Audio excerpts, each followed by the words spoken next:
This is the web address, www.acbl.org/meeting-Toronto, backwards.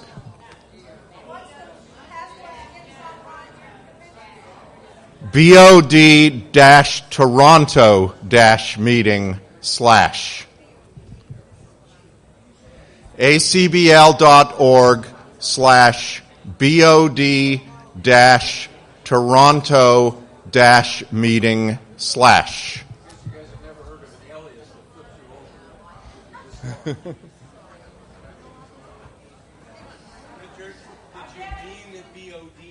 BOG. Did I say BOG? BOG, Board of Governors. BOG-Toronto-meeting. Dashes in between BOG and Toronto and between Toronto and meeting.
Greet me and is it good coffee? meet me. It's very good coffee. Good. Meet me. Okay.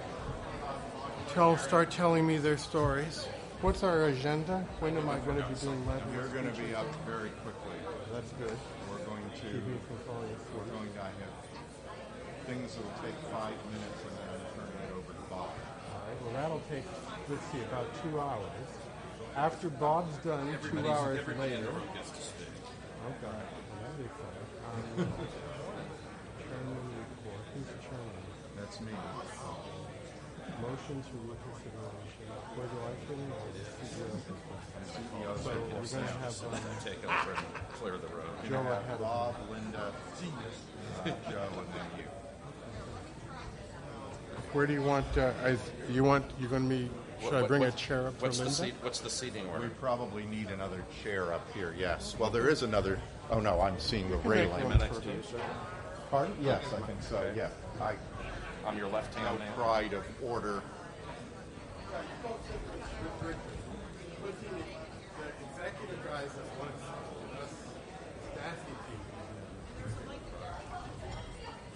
have still a minute or two.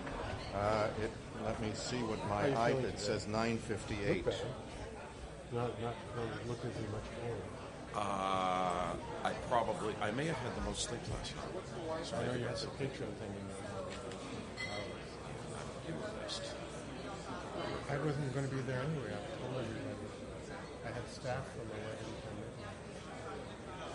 That was one of the things where I'm actually there. It wasn't. Sorry. You know, life is just too short. It's only so many. That was the time in between sessions when I was going to be there. Well, San Diego, hopefully, I'm not sure, because that's kind of like expected.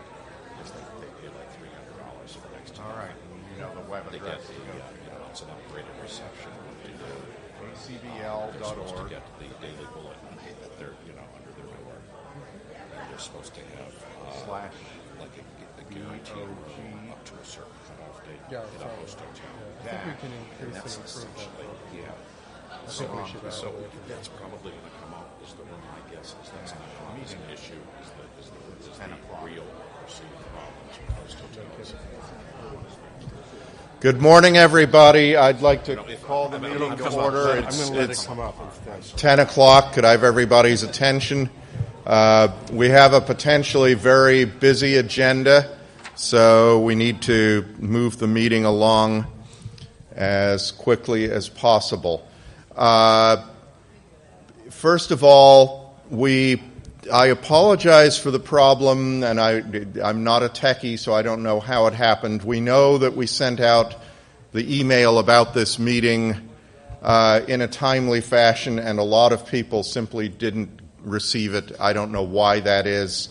Obviously, we'll work on fixing that. But one thing I would ask every member of the Board of Governors who did not get the email to please go on your My ACBL and make sure that the email address you have listed with your membership is your current email address, because there were some bounce backs, people who the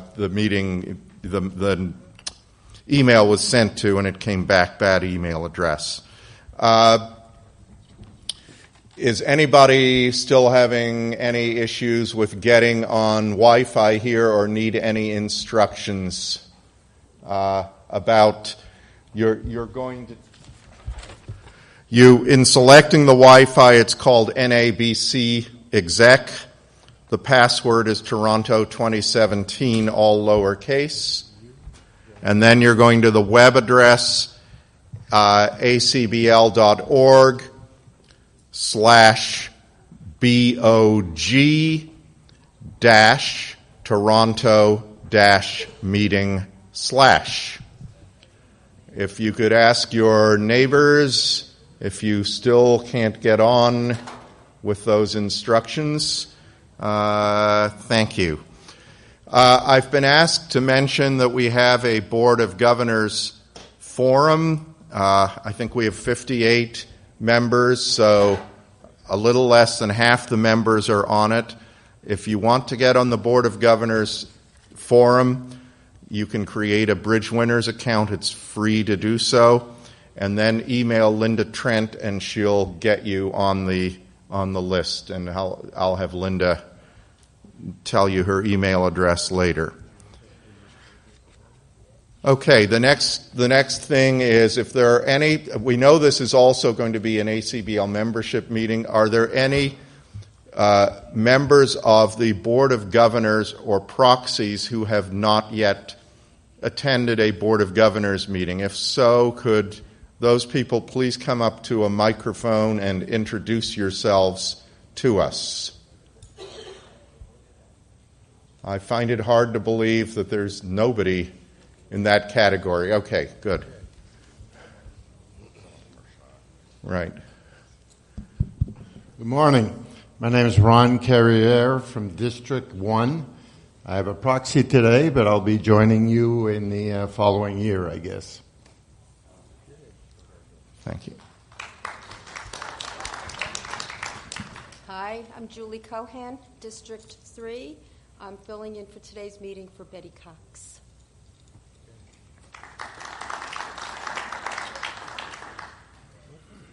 Anybody else? Okay, thank you. The next order of business is approval of the Kansas City minutes of this organization. Those have been up on the ACBL web for quite a while. Do I have a motion to approve the minutes? Moved and a second. All in favor? Okay, thank you. At this point, I am going to temporarily adjourn this meeting and turn the podium over to Bob Heller for the ACBL membership meeting.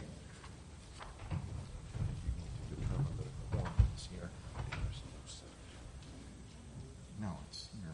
Well, this is the agenda. These four items are part of the agenda.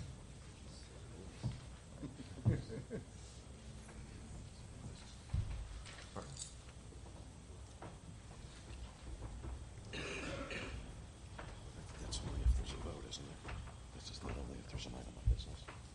Yeah, there shouldn't be many. Well, I guess they can bring up an item of business. Yeah, and if there is, then there has to be a quorum. Right. Yeah. Good morning, everybody. That's the first order of business. I'm supposed to give a president's report, but we also have reports from the league counsel, the treasurer, and the CEO. And it seems to me you didn't get up this morning to hear everything twice. So what I'm going to do at this point is defer to all of those people, and when they are done giving their report, if you have any questions remaining that pertain specifically to the president or the board of directors that you feel were not handled appropriately or fully by these people, I would be more than happy to address them when they're done. So as long as I guess I'm in charge of this meeting, that's the way I prefer to proceed. Does anyone have a problem with that? Thank you. I didn't anticipate that. That's much more applause than I've had the last 4 days. First on the agenda is our league counsel's report, and that is Linda Dunn.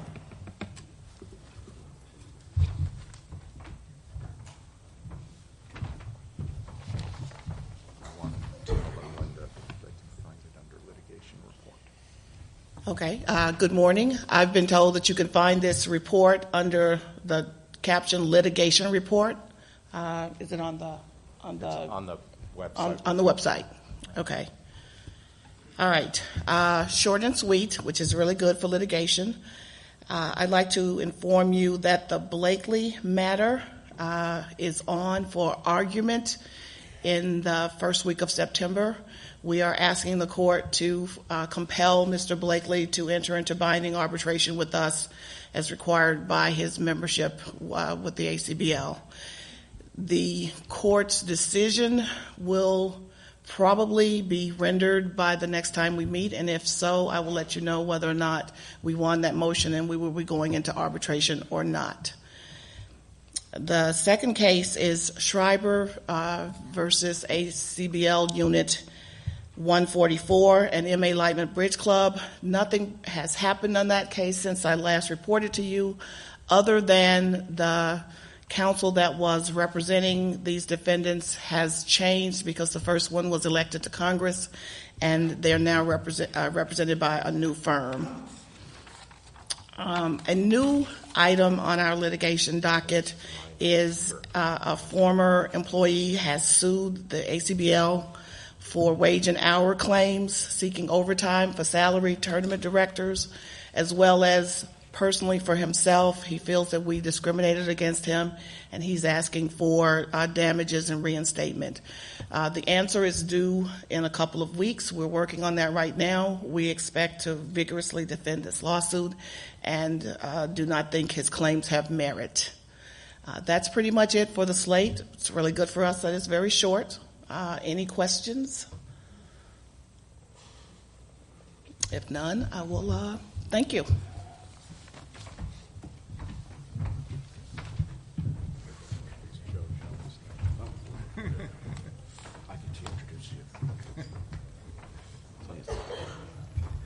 Next up is our CFO, Joe Jones. Thank you, Bob. Good morning. Also in your report, you received 4 financial statements. First one showing where we are year to date. The second one showing where we think we'll be by the end of the year. The third one, an update on the capital expenditures. And the last page is a balance sheet. So we'll go through each of those. We'll start with the You have that, the year-to-date? Yes. So it's a lot of numbers. We'll try to filter it down to something understandable. First, in the revenue section, we are down $100,000 year-to-date versus budget. And that's due primarily because of the weakness in the regional tables and sessions. On average, our regionals are down by 8% year-to-date. Combined TD session and tournament sanction revenues are down about $112,000. In the expense section, it also shows that we are down versus budget by about $300,000. That's driven by lower IT cost of $185,000, and we are over budget in meeting services by $126,000. That category includes NABC expenses. So the major expense for 6 months was $80,000 that we had to pay the hotel in Orlando to cancel the 2022 Orlando NABC. And it also includes about $45,000 in higher expenses that we experienced in Kansas City. So net overall, we have lower revenues that are offset by even lower expenses, giving us a positive $518,000 for the first 6 months of this year, which is about $196,000 better than budget. Okay, next. The next sheet is the forecast, which is our best guess of where we'll end up for the year. Again, what I'm looking at is a continuation of what we're already experiencing with the regionals. Also, continued flatness to a little bit negative on the membership side, and the same story for club tables. So you combine all those together, we come to $283,000 under budget for revenue by year end. On the expense side, we expect to continue to have better than budgeted expenses for the rest of the year. End up with the year about $215,000 under budget for expenses. Continued lower IT costs, $279,000. The board of directors shows a little bit of a benefit there, $86,000 savings, and that's from not using outside recruiting firms to search for our CEO. They managed to find one without help.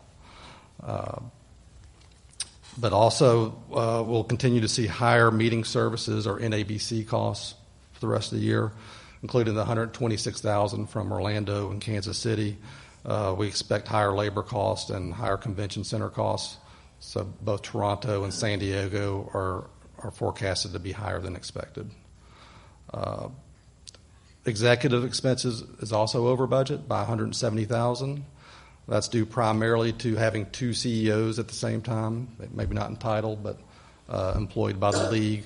So we have a number of overlapping expenses that'll be coming to an end by the end of this month. That resulted in a little bit extra expense. So again, we have lower revenue and lower expenses, but by year end, we expect to have a small loss of $6,000, basically breaking even. Okay, next. The next sheet is capital expenditures for the year. We have $340,000 approved budget for capital expenditures, and you can see the items listed there. We've only spent $80,000 to date, but beginning in August, we will begin in earnest the AS400 replacement project, and that's the largest budget item on there at $200,000, and I expect we will spend all that money before the end of the year. Next. The final is a statement of financial position or balance sheet. It shows us in a very good position at this time. Combined cash and investments are $7 million, and that's $2 million higher than where we were at this time last year. And that filters down to the bottom under net assets. We are $900,000 better today than we were 12 months ago.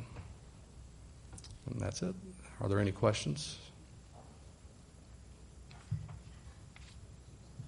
Please go to the mic.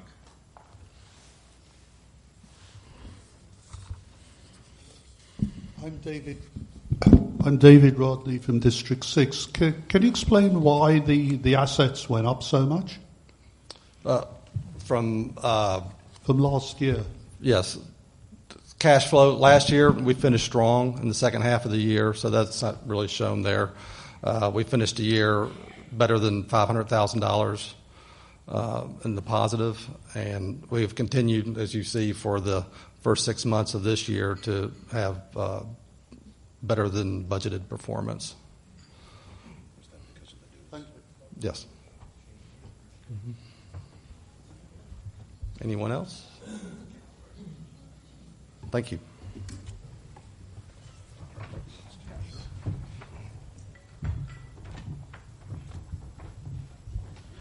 Next up, with certainly absolutely no disrespect meant to Linda or Joe, is very, very proud to introduce our new Chief Executive Officer, Bahar Gidwani.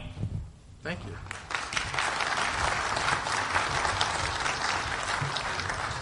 So I have to explain what that is. Several people have already asked me. That's my embroidery. So among other things, I do embroider. Hopefully not financials or anything else, but I do embroider, and that's actually my mother-in-law's name in Mongolian, and that's Chagan. So if anyone ever asks you, do you know a word in Mongolian? You now do. Chagan means white, which is why I made her a white rose. Okay, so there you go. I thought I'd share with you guys what I shared with the board yesterday, board of directors. I don't know. It's my first board of governors meeting. I know actually you guys are the big bosses and supposed to be kind of controlling everything. And I actually think it's really cool that I'm going to get a chance to work with about 200 folks who really know what's going on out there in the field. So I plan to spend some time, I hope to spend some time talking with you guys individually and also via email and other methods about what's going to happen here in the future. But I thought I'd show you what I showed the board. It's already actually been put into the little folders that you guys have. And then I'm told that you're going to ask me various kinds of embarrassing questions of other types. I know Jeff Bayonne, and he's already been asking me a lot of questions. Steve has as well. Richard's asked me a lot of questions too. So I'll go through this fairly quickly. You've, in theory, seen it already, and you probably know most of it already, but at least it'll give me something to do. I'll be able to kind of feel like I went through some process with you, all right? I thought I'd start out by sharing with you some of the things that I think have been quick wins. Before I do that, I ought to tell you I was very pleased when I showed up. I started working with the ACBL in June, and I'm now 23 days in the job. And as you just heard, one of the beauties of the situation is that we're in reasonably good shape in some ways. We have money. We have some really good members. We have 3,000 wonderful clubs. We have 13,500 fabulous teachers. And, we have a great game. We have probably the nicest, best, most interesting game in the world. So I think you should give a round of applause on that. Bridge is a great game. I figured what I would do in terms of quick wins in my first few weeks, and I started in June, is I would listen to and engage with as many stakeholders as I could. I hope you don't mind being called a stakeholder, as I could. When I prepared my slides for the other part of my board presentation, I said I talked to 77 people over these few weeks, and there's more still to come. I've now, even today, talked to a whole bunch more. I would make sure I talk to all the junior and senior managers in the ACBL, which I've done pretty well, all 25 of our board directors. I've talked to many club managers, teachers, and players. I've talked with some of our tech and marketing partners, and with the leaders of the other bridge organizations. I've talked to World Bridge Federation and ABA. I hope some of you guys know the American Bridge Association. Talked with them. The idea would be to start gathering then feedback and data. We did our first employee survey. There's data on that in the other presentation that I'm not sharing today, kind of saying how our own employees are doing. We supported a club survey that Steve Mose and his group did, and I think it's really interesting stuff. You've seen some of that. And we started taking a look at district finances. I can show you, if you want later on, a little spreadsheet that Joe was able to do using Form 990s to start to look at the ratios and how different districts are performing financially. and start to get an understanding of how not only ACBL finances look, which Joe just showed you, but how does bridge finance look? How are we doing in the districts? We'd like to know how we're doing in the units. I'm trying to get information on how we're doing in regionals and other kinds of tournaments. So any of you guys who'd like to share data with me on that, I'd love it, because we're trying to understand how all that works. And then I've started asking people about club finances and been told it's none of my business. So maybe some of you feel like anonymously sharing with me, like Jeff's finances, that'd be fine. You know, Barbara, she's right next to him. She'll do that, I'm sure. Okay, so that's one set of quick wins. We also put in place a few financial things. We did a $2 million line of credit. Now, you may wonder why an organization with $7 million needs debt. We don't need it, and we're not going to probably use it, but my view was we may need it. There are some bad things happening in the organization. Joe was talking about the drop in table counts. There's some worrisome things about what's happening in clubs. There's also a drop in table count in clubs, not just in tournaments.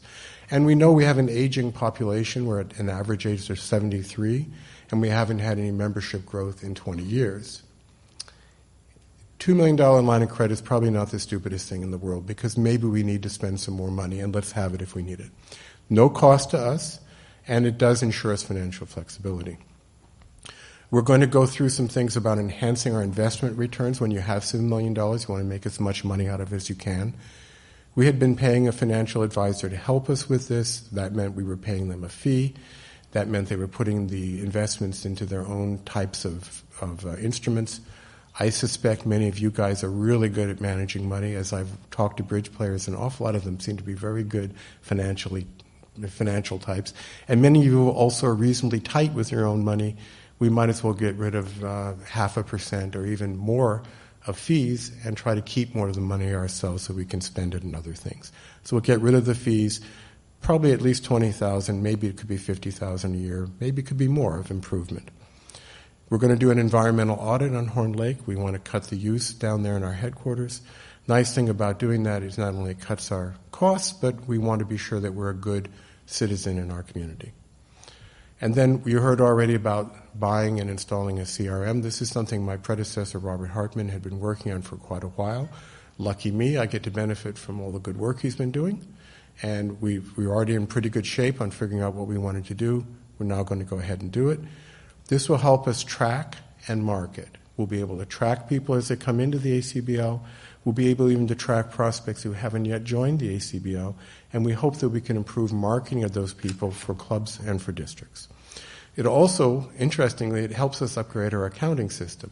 Many of you may be receiving checks, some of them very small amounts. Some of you may be sending us checks in very small amounts. I would really like us not to be sending back and forth pieces of paper. We ought to be able to do all this electronically. We need to have a new accounting system to do it, and this is one part of it. And of course, as we do this CRM and we change the accounting system, we can then get rid of something called the AS400. How many people here know what an AS400 is? Oh, God, it's a pretty good group here. And most people outside this room wouldn't know what it was. It's not a bad thing, but it's not a good thing. It's a computer, but it's a really old computer. And some of us are older people, so maybe it's okay, but I don't think we want to have it around long. Now, we're taking a look at our field staff. I've talked to a lot of people, so I know there's a lot of concerns about the cost of the tournament director staff to the rest of the ACBL. There's also, though, a lot of appreciation for the quality of the tournament director staff. So what we really want to do is determine how many TDs we need at what levels and examine ways to improve their pay structure so that they get properly compensated for the great work they're doing. We'd also like to improve, of course, how they're trained and how they're supported. And it's a pretty major project. Again, Robert was kind enough to have this already underway. Gary Blevins, who's running around here today, I think he's sitting back there, our Director of Operations, is working very hard on it. And I'm seeing some really exciting, some really interesting opportunities, I hope, to both cut costs and increase quality.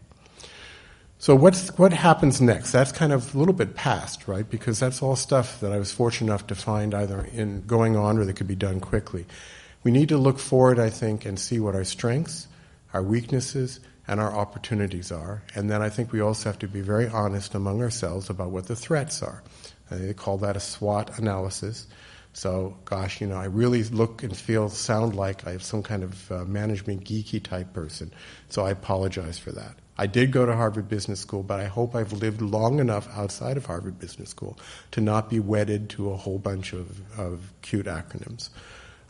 So I think after we do a SWOT, we have to assess where we're going. This is the process that we're in right now. This next set of 4 words doesn't go into a nice little acronym. Build, correct, exploit, and reduce spells BECUR. And it's a little bit like my name, but I don't think I'm going to get much out of it. But that's what we have to do next after we finish the SWOT. So what are our strengths? First thing, it's a good sport. It really is a wonderful sport. And interestingly, it's a very deep sport. You can play it as stupid people like I do in a very low level. And then there are a whole bunch of other really cool levels above it. There are other sports that are like that, but bridge is pretty unique, I think, in terms of mental sports, in the ability to have that huge ladder of different ways of playing the game. You've got 170,000 around that intelligent members. That's not bad. There are a lot of smaller organizations in smart sports. We're a pretty big smart sport. 3,000 clubs, 13,000 teachers, 1,000 tournaments a year, and it's relatively cheap. I know, you're all sitting here in Toronto, so you paid a lot to get here, and your hotel may not be as cheap as you'd like it, but still relatively cheap. And then again, strength, we have cash in the bank.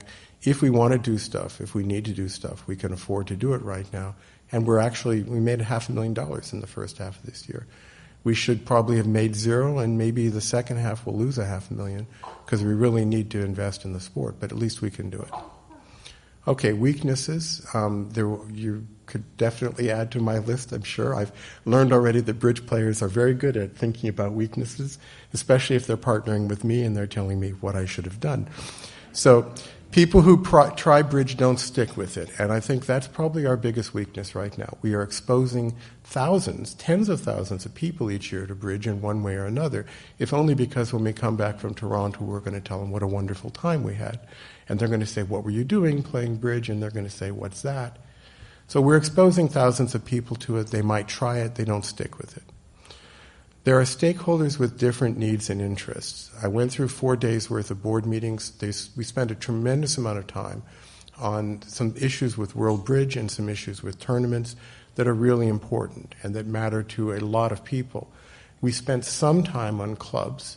We weren't able to spend almost any time on teachers.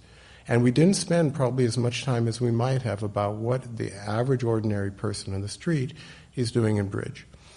I'm not criticizing the board, and the board's got a board member here, so I'm not, and there are a lot of you guys out there. But we have to make sure that we understand these different stakeholder needs, and the things that we do are balanced in such a way that we continue to always serve, if we possibly can, the 167,000 members and not just the 167 that are just fabulous bridge players. We've got clubs and tournaments that are competing then for a shrinking base of players. The bridge technology outside the ACBL has moved forward faster than ours has. Ours isn't as bad as it might seem sometimes. We're actually thought of by other people, believe it or not, in the world as being somewhat technologically advanced.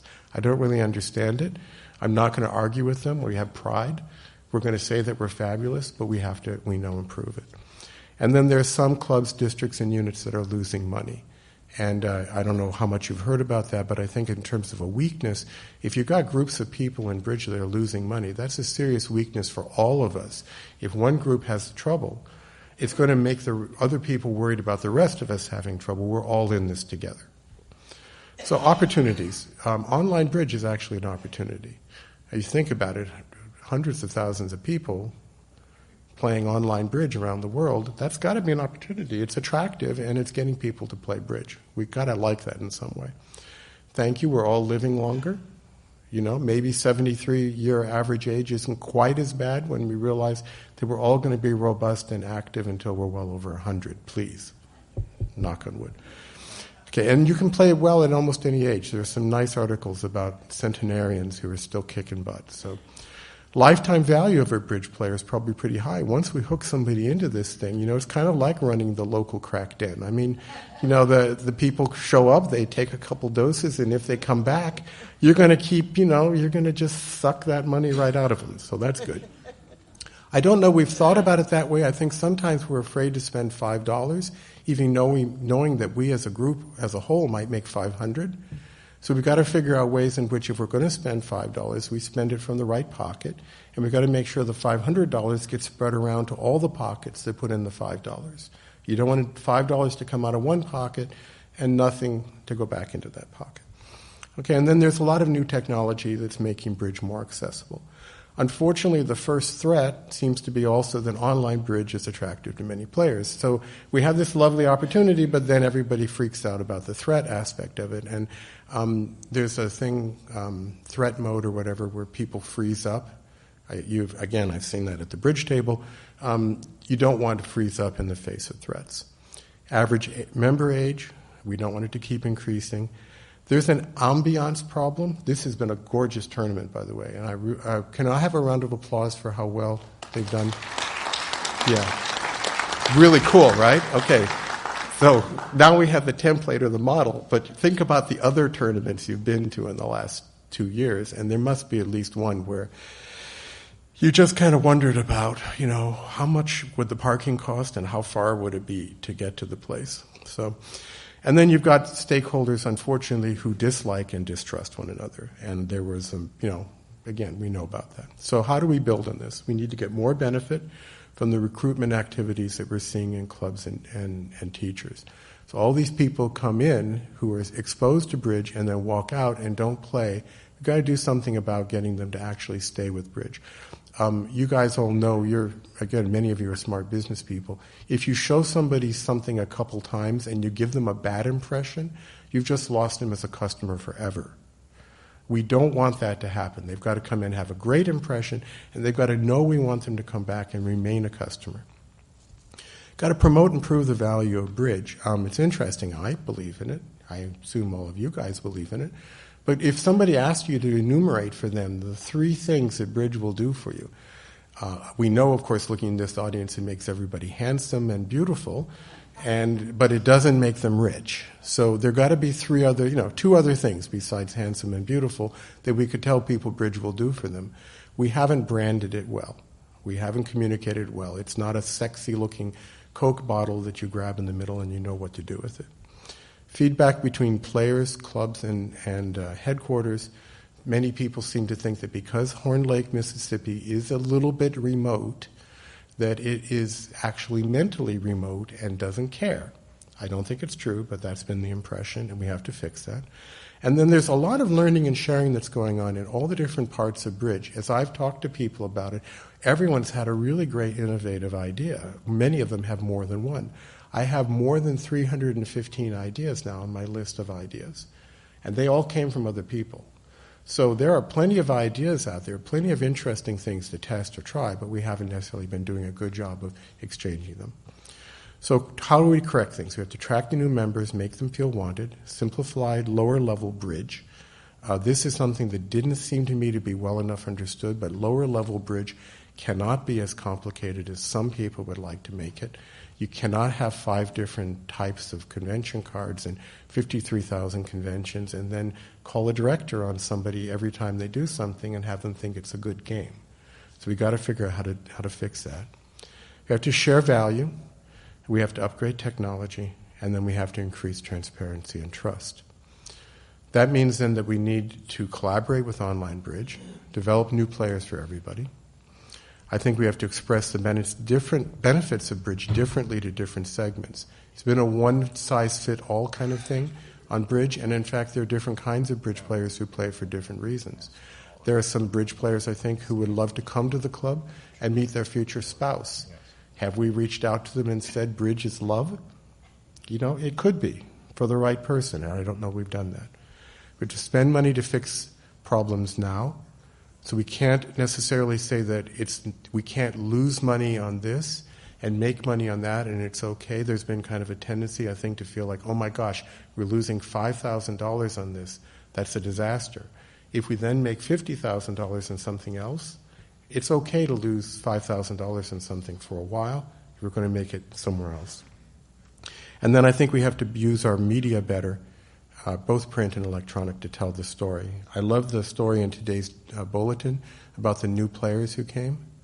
It made me really happy. I've been bugging them to have stuff like that. I love it. We've got to stop fighting online bridge. We've got to raise our conversion rate, upgrade our quality of service, and make sure our stakeholders benefit. Okay, so how are we going to do this? As I mentioned, actually, I miscounted. I have 350 ideas. So I've got to generate proposals. I would welcome and I would invite anybody in this room and anybody else you know to send proposals if you wish to me. Do you know my email address? Somebody say yes? You do, I know, Jeff. It's really easy. It's my first name, Bahar. You can get that part. And can you guess what the rest is? acbl.org. Okay, fine. Now, so I have now told you my email address. When it comes in on that email address, the nice thing is I know I gave it to you because they insisted I have a B. Gidwani email address. So anything that comes into that, I know it's not from you guys. So, okay, some of the ideas are short-term. They're wholly within our power as management. So I hope you'll understand if we go and do things that you haven't necessarily approved or even heard about. So we, for instance, have gone ahead and priced this tournament in Canadian dollars, and we're going to price all games in Canada, all of our fees in Canada, we're going to price them in Canadian dollars, and we're going to pay our tournament directors in Canada, I believe, in Canadian dollars. And that's something I think we should be able to do, and I hope you don't mind us doing it. I think it may have made things easier up there in the event. So we're going to screen these short-term things, prioritize them, plan them, execute them, do short-term stuff, do stuff we're supposed to do on our own ourselves. And then everything else we're going to, unfortunately or fortunately, I think probably fortunately, we're going to have to get buy-in from guys like you. So we're going to have to expose them to you. They're going to be long-term big ideas. Over the next couple weeks, we're going to start organizing and grouping ideas into proposals. So if you want to get your idea included, you better get it in soon. In early August, we're going to start documenting and defining each proposal. There are going to be pros and cons. There are going to be benefits and risks. We've got to balance them all off. There are going to be costs, and there's going to be questions of timing. Some things take even more time, sometimes less.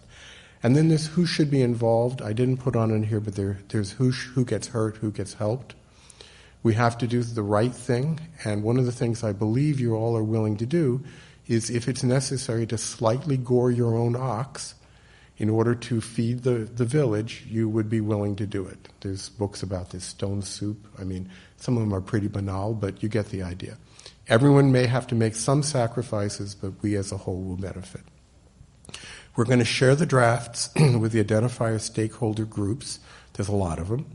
And then by mid-September, I think we're going to have an idea of which things are maturing well. We'll build an issue list for San Diego, and in doing that, we're going to ask you to rate the issue list. So you're going to share we're going to share it first internally. We'll have the board members rank things, but then we're going to ask all of you guys as a group to rate and rank 8 proposals, 10 proposals, 1 to 8, 1 to 10, and we will know your view.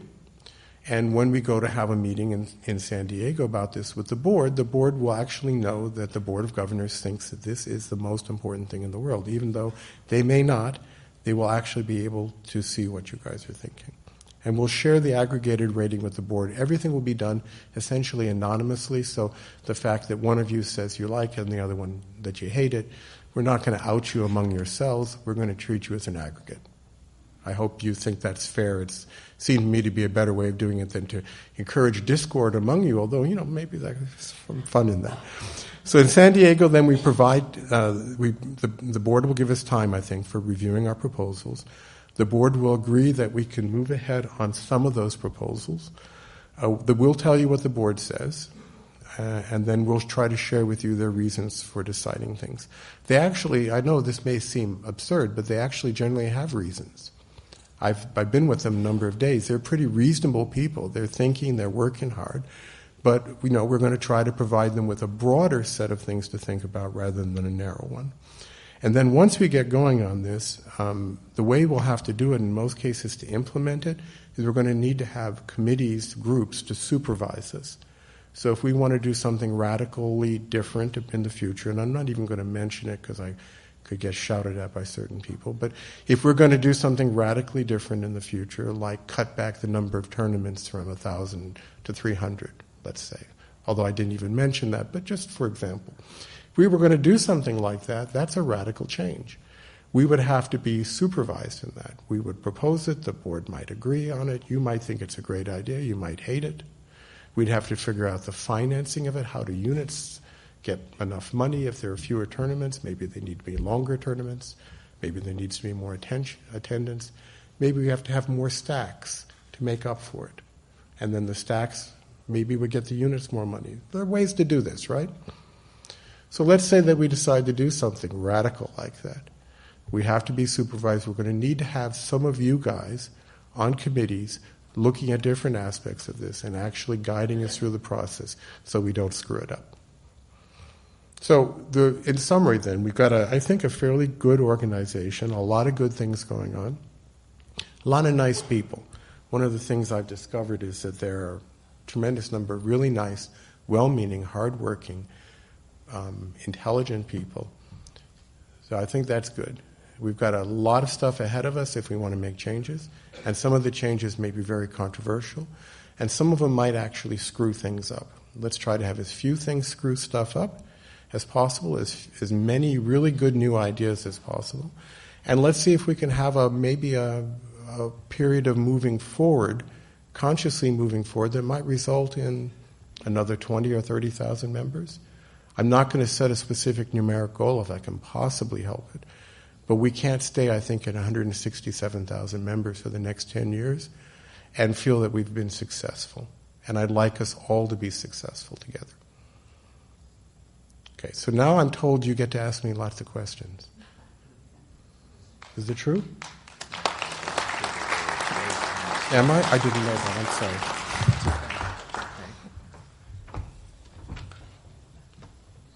Go ahead. Oh, I'm sitting down or not? Well, if anybody has questions for Bahar, we're fairly behind schedule, I think, but it was appreciated. Very good report.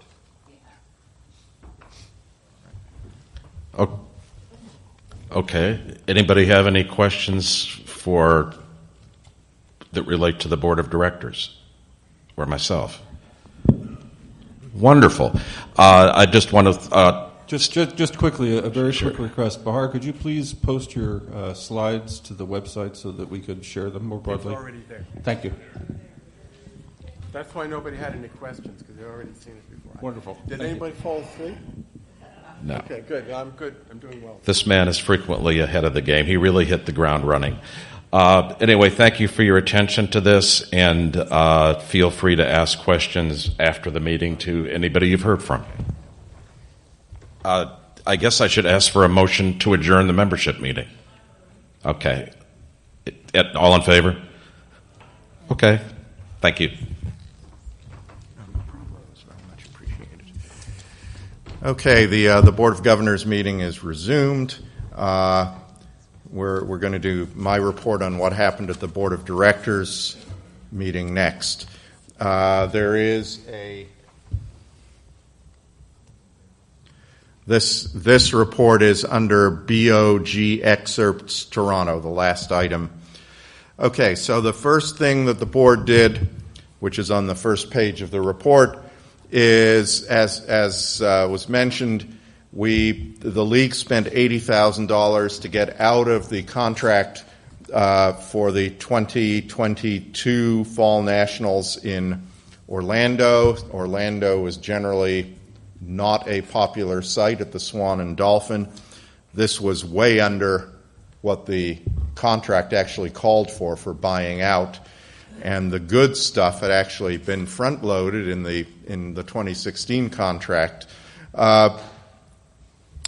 Then Wendy was able to negotiate a deal to have the Fall Nationals in Phoenix in 2022, the same dates as at the Swan and Dolphin.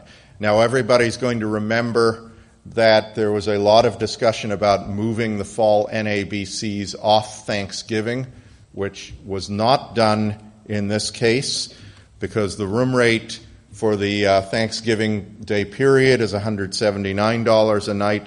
If we had gone 2 weeks earlier, not involving Thanksgiving at all, $279 a night. So it's unfortunate that that's the way it is, but it is the way it is. So it saves a lot of money to have this tournament anyway over Thanksgiving.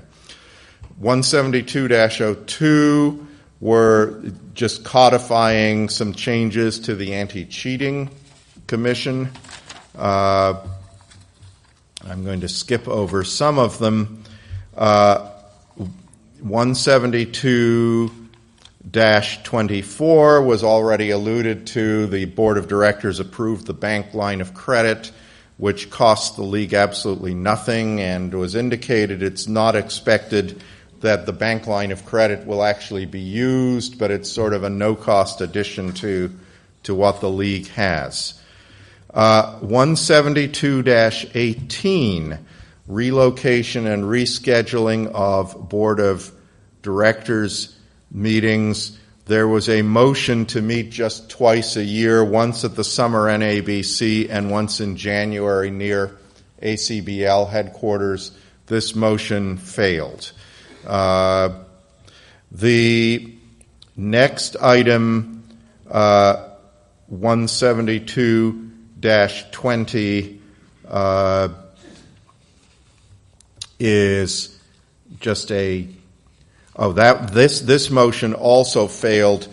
The Board of Directors, or the ACBL gives the local committee at each NABC the discretion to schedule the events, the regional events. This motion, if it had passed, would have imposed a requirement to have a team game at 10 and 3 every day. The motion failed, but the local committees can still do that, and in fact my understanding in Toronto is they did exactly that. 172-22 is just a cleanup organization, a cleanup motion to just update certain procedures at NABCs. That covers a lot of pages. Now we're going to go to the Bridge Committee, which I think is going to have some of the more interesting items. 172-06. This is going to affect all of us. Effective January 1st, the use of the stop card is being abolished in all ACBL events. Now, you are still, when you make a skip bid, your left-hand opponent is still required to wait 10 seconds. That rule has not gone away. This is going to require a lot of education of our players, and presumably the ACBL Bulletin is going to have information about this to educate the players. Next item, also of great interest, 172-07, which involves payment of fees to the World Bridge Federation. The World Bridge Federation charges $1 per member to its to the national and international organizations that belong to it.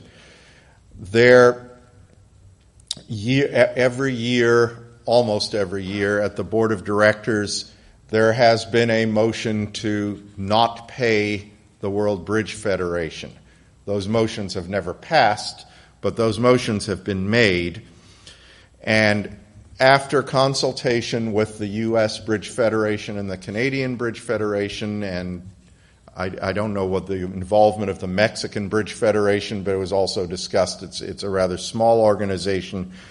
The ACBL and these organizations have agreed on a sliding scale where the $166,000 or whatever it turns out to be in a given year will be paid, but the Canadian Bridge Federation and the U.S. Bridge Federation will contribute an increasingly large portion of that fee on a sliding scale, and eventually the ACBL's contribution will be $60,000 per year in the aggregate.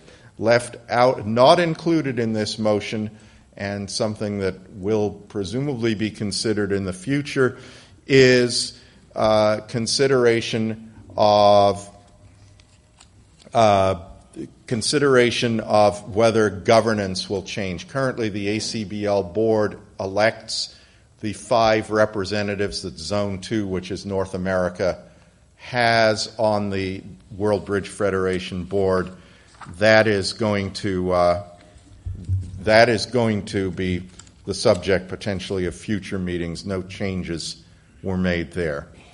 171-08, that was this board's request to reconsider how team games are paid for, in how players pay for entries in team games at NABC events for those that are more than just one-day Swisses.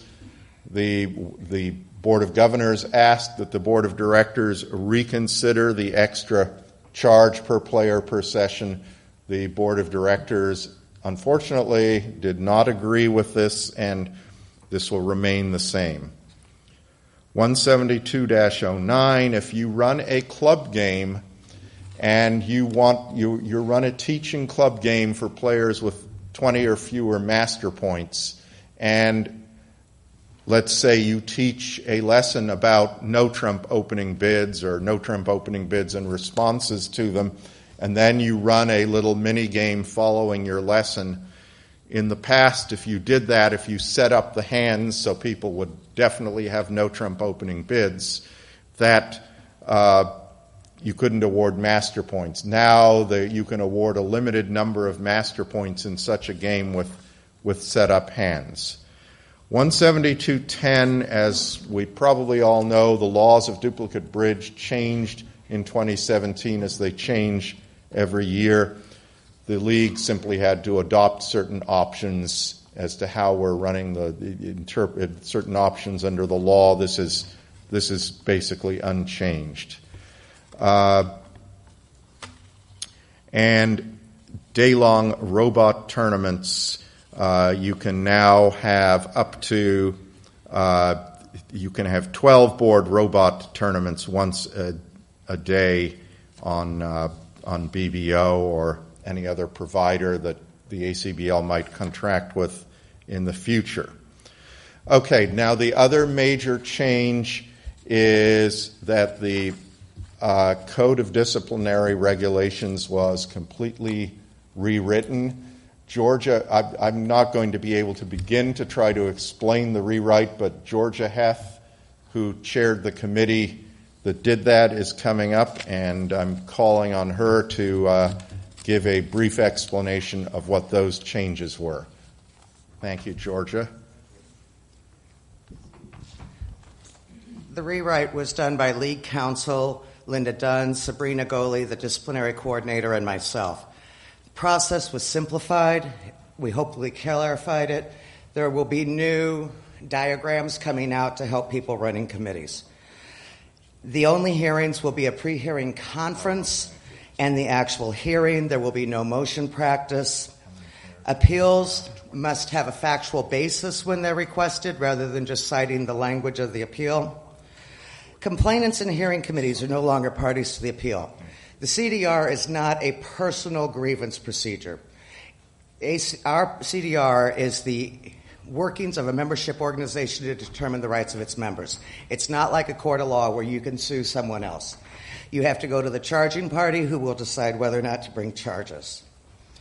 The advisors to the Ethical Oversight Committee and the Disciplinary Committee will be jointly chosen by the committee and the ACBL. They will not be an employee or former employee of the ACBL. All disciplines are public except for reprimands and expungements. There's a section on the ACBL website where you can see every person under discipline plus anyone with pending ethical charges. We clarified the procedures for incidents involving sexual harassment of ACBL or unit or district tournament employees. We limited discovery to reports and statements received or prepared for the investigation or referred to in the charges. Discovery was becoming a massive, massive burden. We increased the statute of limitations, the time you can bring a complaint, basically up to 6 months instead of the 30 days that it used to be. We're all volunteers. 30 days was just too fast to expect people to act. You use the CDR in effect at the time of the alleged violation to determine whether or not it's an offense and what the penalty would be, but procedural changes are used for the one at the time of the charges. I think the biggest thing we did and the biggest help to the units and districts is we authorized negotiated resolutions. Negotiated resolutions, you probably know them as plea agreements, plea bargains, something like that, but they bring a sense of finality. A plea agreement, a negotiated resolution would have to include waiver of all appeal rights. But it means your committee doesn't have to have a hearing other than whether or not to accept the agreement. It means they can't appeal. It stops it there. It gets it over and done with and fast. Thank you. Thank you, Georgia. Are there any questions specifically for Georgia? Effective date August 1. August 1. Oh.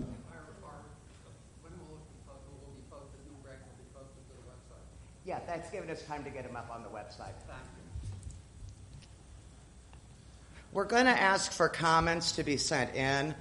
The CDR, unfortunately, always has little changes done to it. This was a complete rewrite. This was not just a change here or there.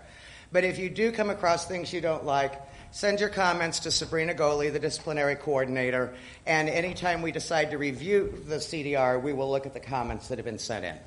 Thank you. Okay. Looking ahead, the Board of Directors at San Diego is likely, obviously, I don't set the agenda, but it is likely to consider a change to the fall NABC schedule. This will not obviously be effective for San Diego, but effective for Honolulu, which would add a Soloway knockout team to the schedule and make other changes. And also, the Conventions and Competitions Committee has a proposal involving redoing the convention charts from the general chart, mid-chart, super chart to have 4 different charts. The board is likely to be looking at those in San Diego and possibly redoing those. Are there any questions of me where we're supposed to be done at 11:30 and we still have a lot more to go through, so thank you. Richard, I have a slight correction. Okay. I'd like to make just a slight correction on one of the motions that Richard reported on, and that regarded the international bridge funding. Actually, 2 slight corrections. The major one is that the various bridge organizations, the USBF, the CBF, did not agree to do what was passed. This was simply a board action that said what the ACBL would be contributing from the Treasury, but certainly the organizations are aware of it, and the idea is that the ACBL will be working in partnership with the USBF and the CBF. The second on the same subject is I am really not aware of many motions in the past where there were board motions saying that there would be 0 contributions to World Bridge. That was always based on a reduction of the subsidy. Okay. Or excuse me, of the dues paid to the WBF. Thank you for those clarifications. Are there motions for reconsideration of any of the actions taken by the board at this meeting?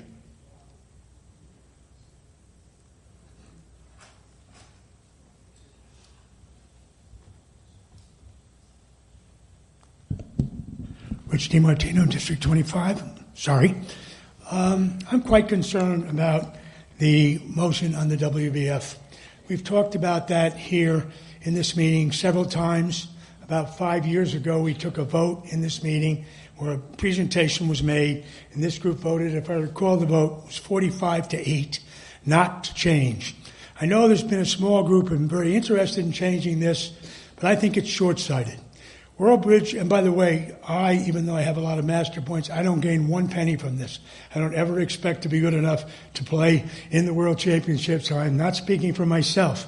But I have spoken to a lot of people. I've spoken to some of the top players who are offended by this. One yesterday couldn't believe that his board member voted for this, and I said, yes, your board member did vote for this, so that particular board member will probably be having a chat with this top player. World Bridge is extremely important to us. It's important whether you play it or not. We watch World Bridge. We worship these people. I don't particularly watch a lot of bridge on internet because I don't enjoy watching that way, but the number of people who watch is significant. I talk to the younger people. You talk to the younger people, and I ask you board members, if you're going to consider this again, you talk to the younger people, because I have. They're appalled. They believe that World Bridge is extremely important. And now I know the question is, the $164,000 is controversial, but we have 5 representatives on the World Bridge Federation. If the number is incorrect, those 5 members should do their job and fight to get the number reduced. But as long as we remain in the World Bridge Federation, $1 a person, you can't buy a cup of coffee for $1. So my emphasis is World Bridge is extremely important to a lot of people. One last point. The people we're talking about, the David Berkowitzes, the Chip Martells, the Joe Grews of the world, you know how much volunteer work these people do at your tournaments? Do you know how many times they speak? Do you know how much time they spend? Why don't you talk to a couple of those people and ask whether they think you made the right decision? Because the ones I've spoken to are pretty ticked off. And, I mean, once again, we're talking about a very small amount, so I'm asking that we reconsider. I'm asking that 2 people who abstain make up your minds, one way or another. You talk to your younger people. You talk to your top players. And the person I spoke to the most said, I'm still going to do seeding, but I got to tell you, I have a different opinion about this than I would because you reflect on me. So we ask that you reconsider this motion once again, and we emphasize to the people who are representing us that we demand, if the fee is too high, we demand that it be lowered. That's what you guys are being paid to go over there for. But this is just not a good move at this time. Thank you. Okay, is there a second to this motion? Is there a second to the motion? Okay, Bahar, you want to speak to it? So shame on me for jumping into the ocean here, but the vote had to do with $170,000 out of about $600,000 that ACBL contributes to World Bridge. The intention and the direction that I was given as CEO was to find another way of paying that $170,000. In other words, the issue wasn't so much, I think, about money or about World Bridge, it was how it was being paid. It was being paid by the ACBL directly to World Bridge instead of being paid to World Bridge through the USBF, through the CBF, through the MBF. So what we're going to try to do is figure out ways in which ACBL can generate more money for the NBOs, the National Bridge Organizations, like USBF. In fact, it might be possible for them to generate even more money than they have done in the past if we work with them appropriately. So I don't think you're going to end up with World Bridge defunded or unfunded. I'm hoping instead you'll have World Bridge with more control over how it's funded and the ways in which it gets funded, and more say about then how World Bridge is managed from the perspective of the people who are most interested in it. So I didn't get a vote, but I was in favor of the idea of having taxation go with those who are represented, if you know what I mean, kind of making sure that it was in the right place.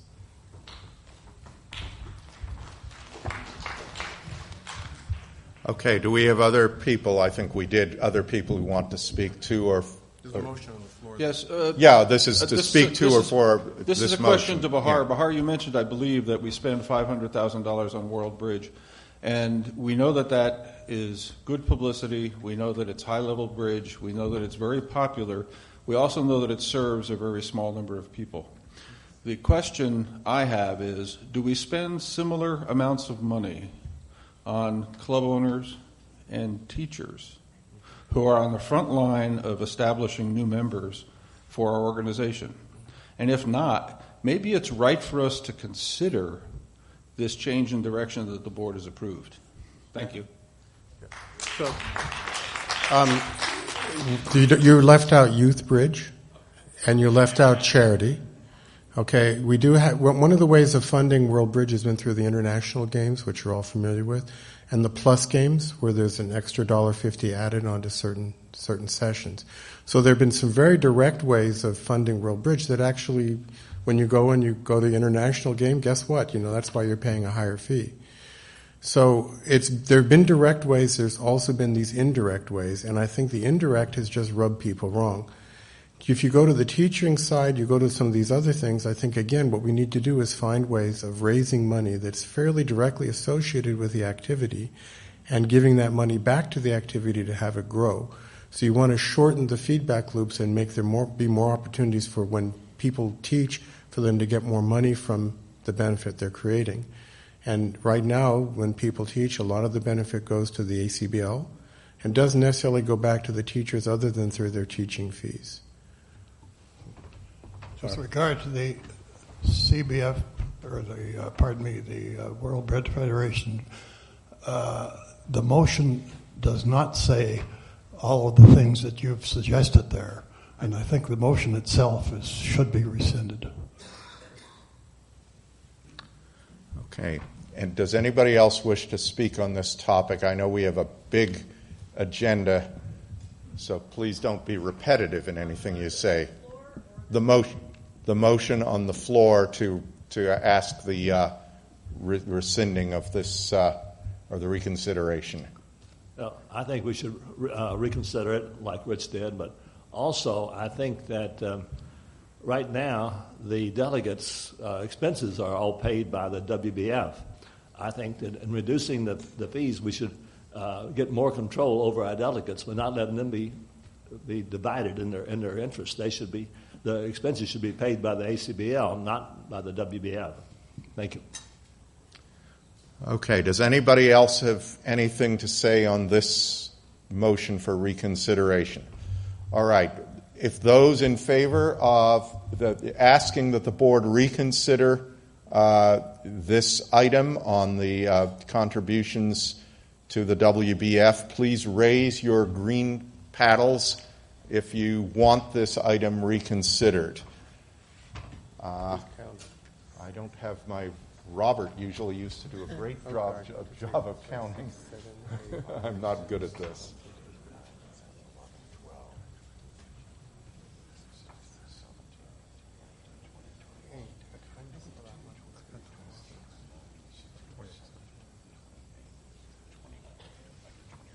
Okay, all those against the motion to reconsider?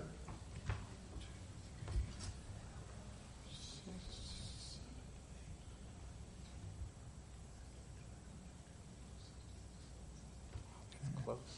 Yeah. And 27. Raise them high. Raise them high, please. And somebody was behind a stanchion earlier, so.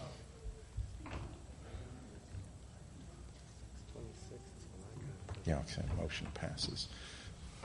You guys all agreeing the motion is passing? Yes. Yes. I'd say it was 30 to I 26. got 29 to 26. Yeah, motion carries.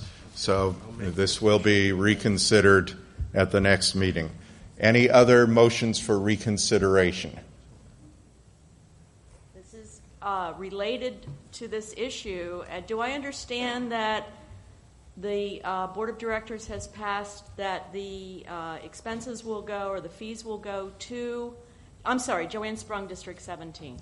The fees will go to USBF, Canadian and Mexican Bridge Federations. Is that correct?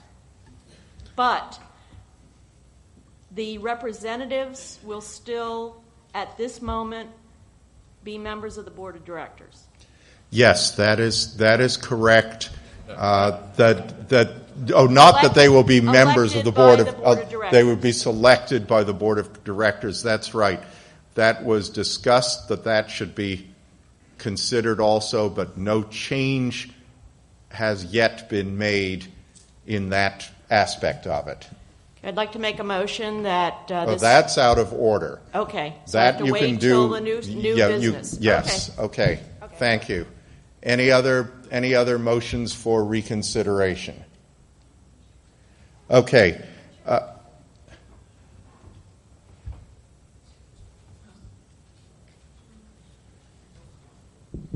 Linda Trent, District 22. You just went so fast into the other stuff. I just wanted to ask you a quick question. I know the Soloway thingy was not quite straightened out before this board meeting.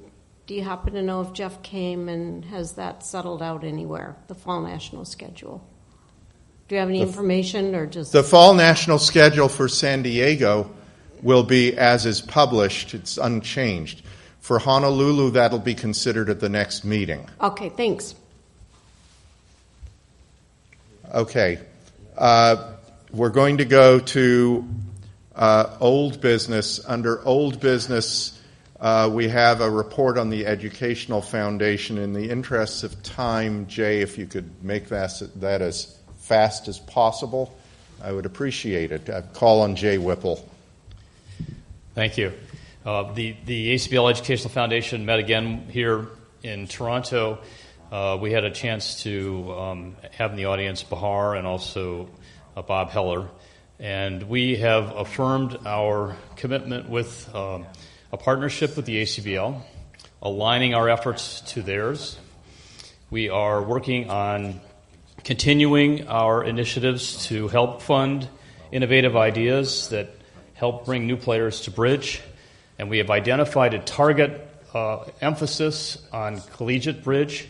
We very much would like to hear from any of you who are aware of any interesting initiatives happening in your district that involve the collegiate area.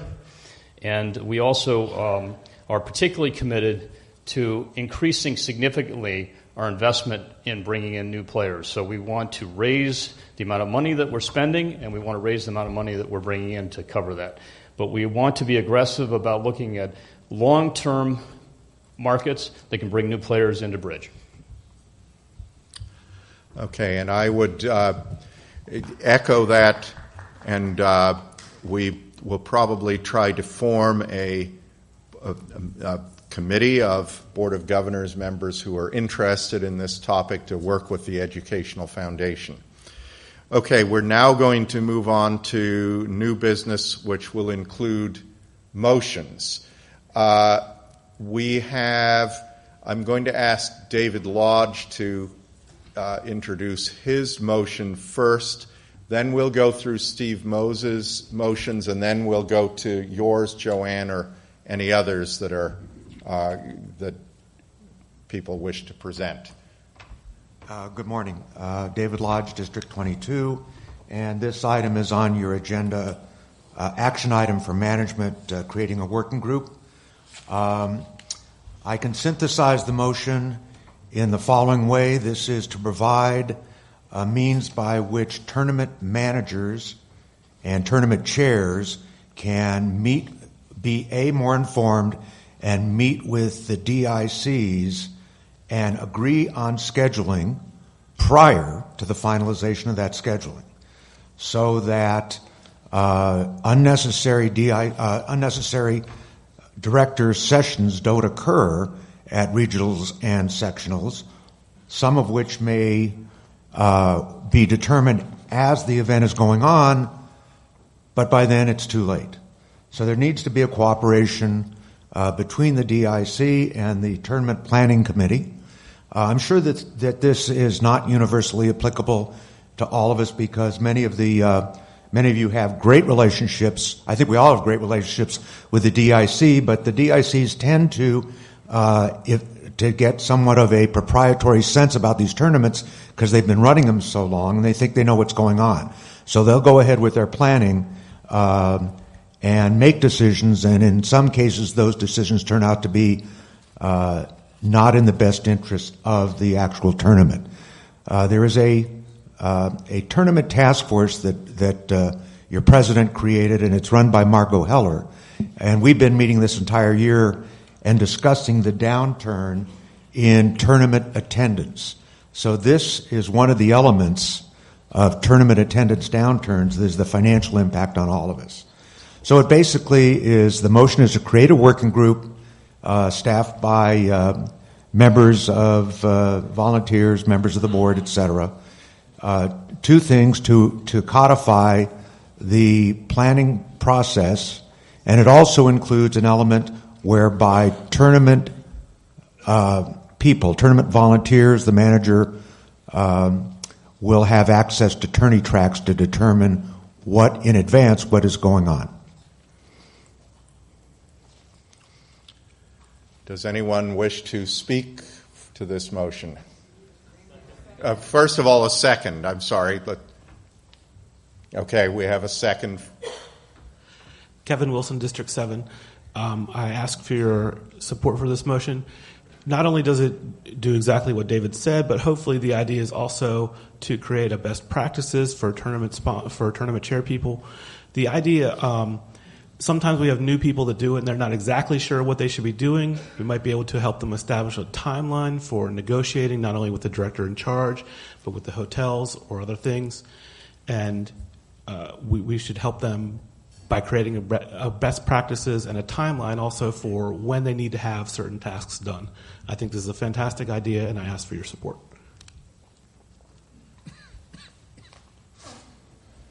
I'm Meyer Kotkin. I'm from District 4, and I'm also a tournament chair. And clearly I support this concept. I can't imagine ever setting up staffing without having a conversation. I just don't think this goes far enough. I think this is a tautology. I've never run a tournament where I haven't conferred with the director in charge. But there is no metric here. There's nothing for them or for me to gauge whether they're doing a good job. And I'm not saying that you need to have an absolute metric.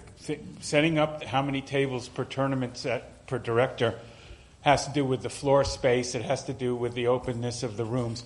But I would like strong language. And I've seen this in an open room that I've gotten up to basically 30 tables per director without any sort of problem. And if I can't, I'm not asking for a metric like that, but I would like something like, if you can't achieve 20 tables per director session or 25, then you should be, the director in charge and the tournament chair should be able to explain why they can't achieve that metric. I think you need strong language because it's getting out of hand. We're paying, it's killing me. It's killing me at my regional. I'm paying for a director in charge who's basically never on the floor. I'll adjust that for his sessions. I'll adjust for night times, and I'll adjust for INs.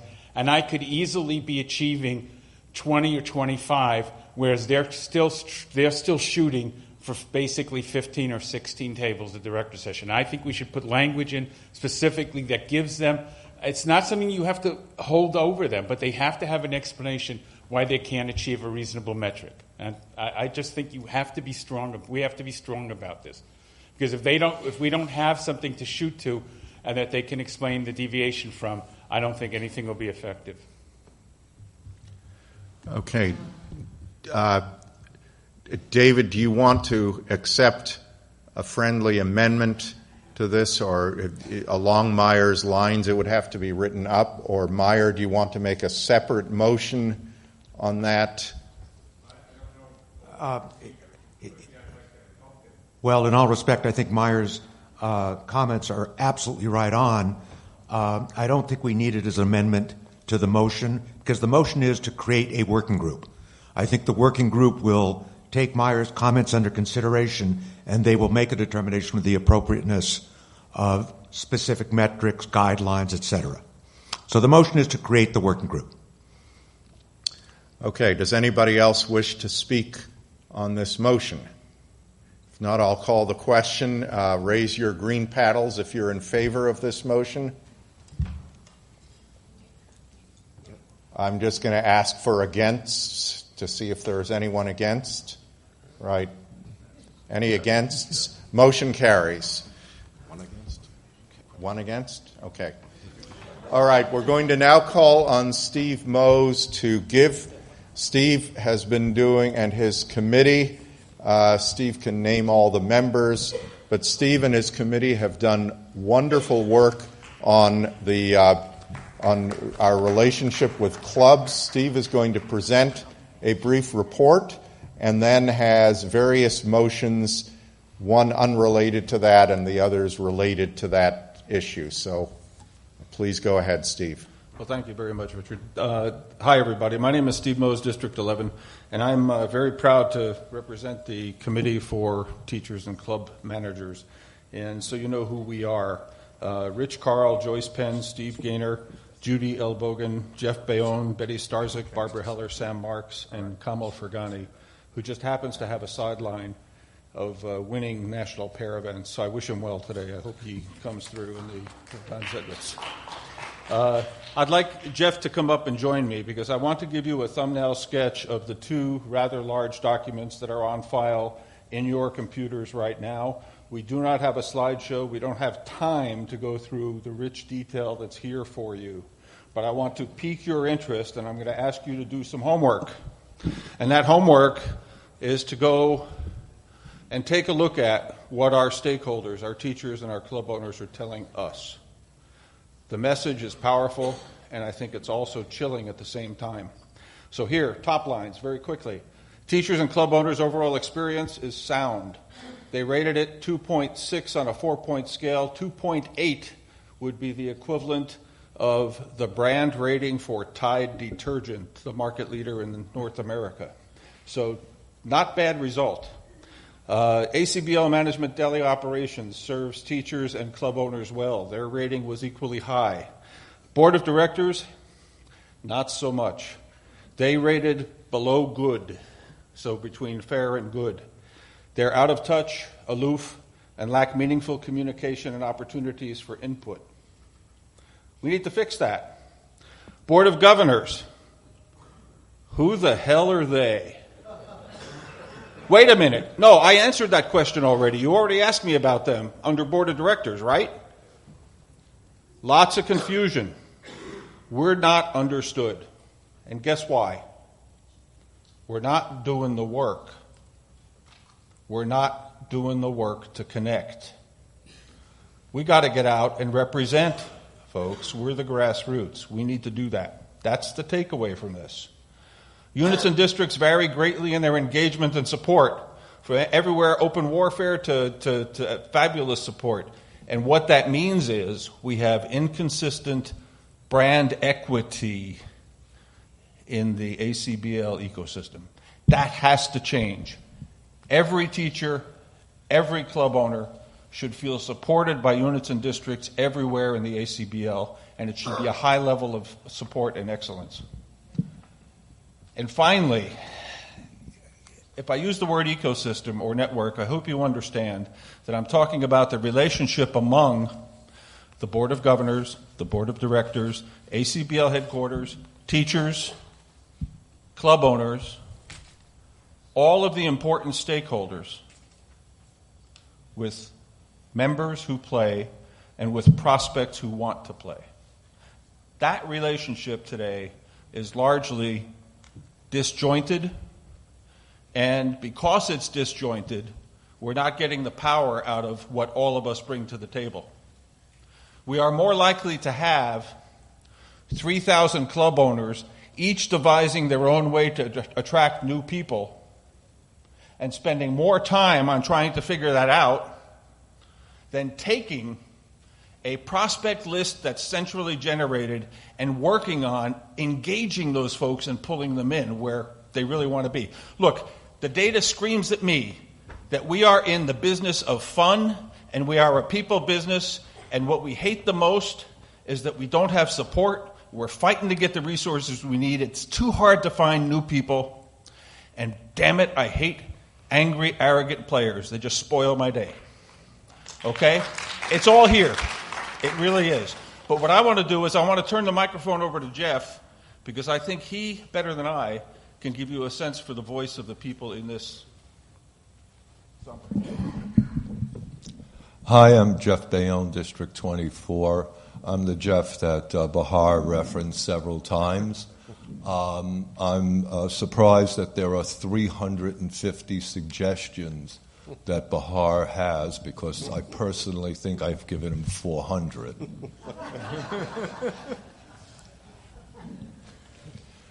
I've run, my wife Barbara and I run Honors Bridge Club in New York City. I've been running bridge clubs for 40 years. Honors has 20,000 tables of duplicate, but I'm much more proud of the fact that we have 5,000 tables. Other than that, supervised plays, novice games, I have 9 teachers that just do beginner classes. I think that makes me an expert to speak here. But what I found is that there are 432 other experts that answered that survey. What works in New York City, what resonates in New York City, doesn't necessarily work in Florida. It doesn't work in, where are you? Okay, Cincinnati, Washington. Just a crazy thing. I was talking to someone from Canada. She's from Newfoundland. I think she said it's the smallest by population, 150,000 people in Newfoundland. And I said, well, how many play bridge? It's almost everybody. I'm from New York City. We have 8 million people and 4,000 members. That's 1 out of 2,000.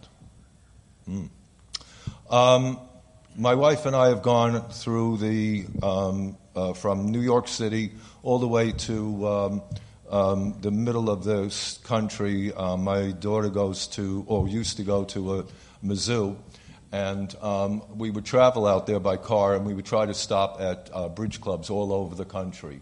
From here to there, we probably hit about 15, all sizes. They all have different problems.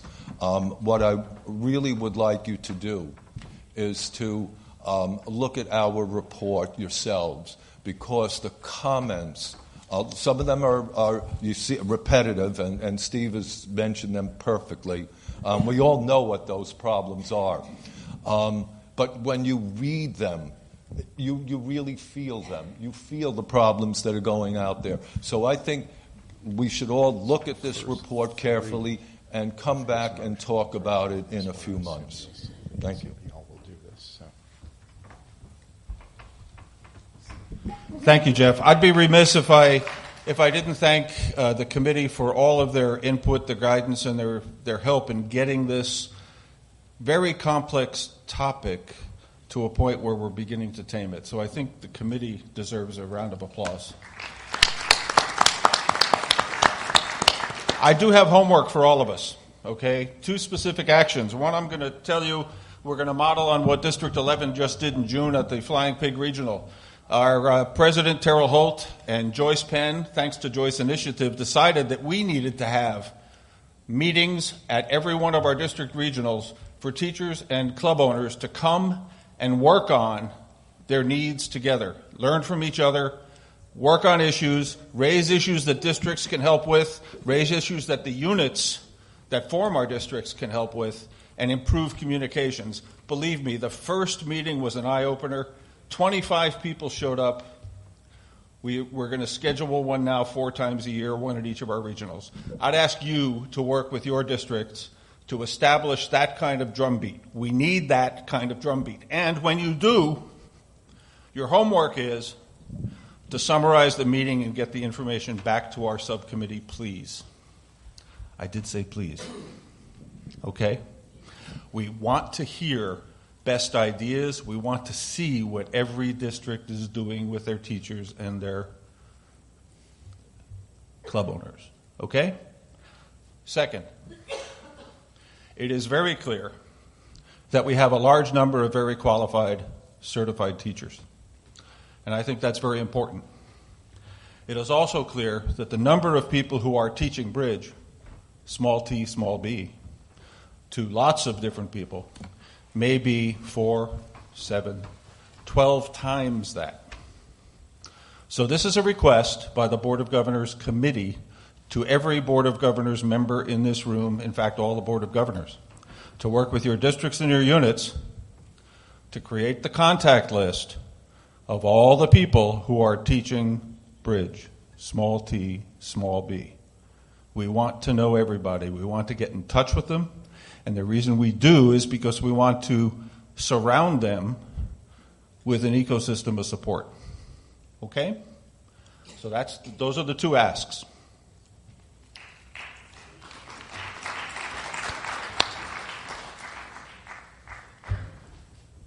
Okay, Steve, can you go to group your first 3 motions, which I think if you just generally describe them, Bahar will speak to the League's position on those. Very good. So motion 172-G01, require impact statement for certain Board of Directors motions. We move that any Board of Directors motion that materially impacts the operations of the ACBL, including NABCs, regionals, sectionals, special games, club games, and teaching games, must include an impact statement prepared and approved by the ACBL treasurer or their deputy on submission to the Board of Governors. So that means we're asking for, please tell us how this impacts us. That one I can't agree to or not agree to because it's Board of Directors has to decide that. Yeah, okay. So this motion does require a vote because this is something involving the Board of Directors process. So we're asking the Board of Directors passes something, obviously it gets to the Board of Governors the next day.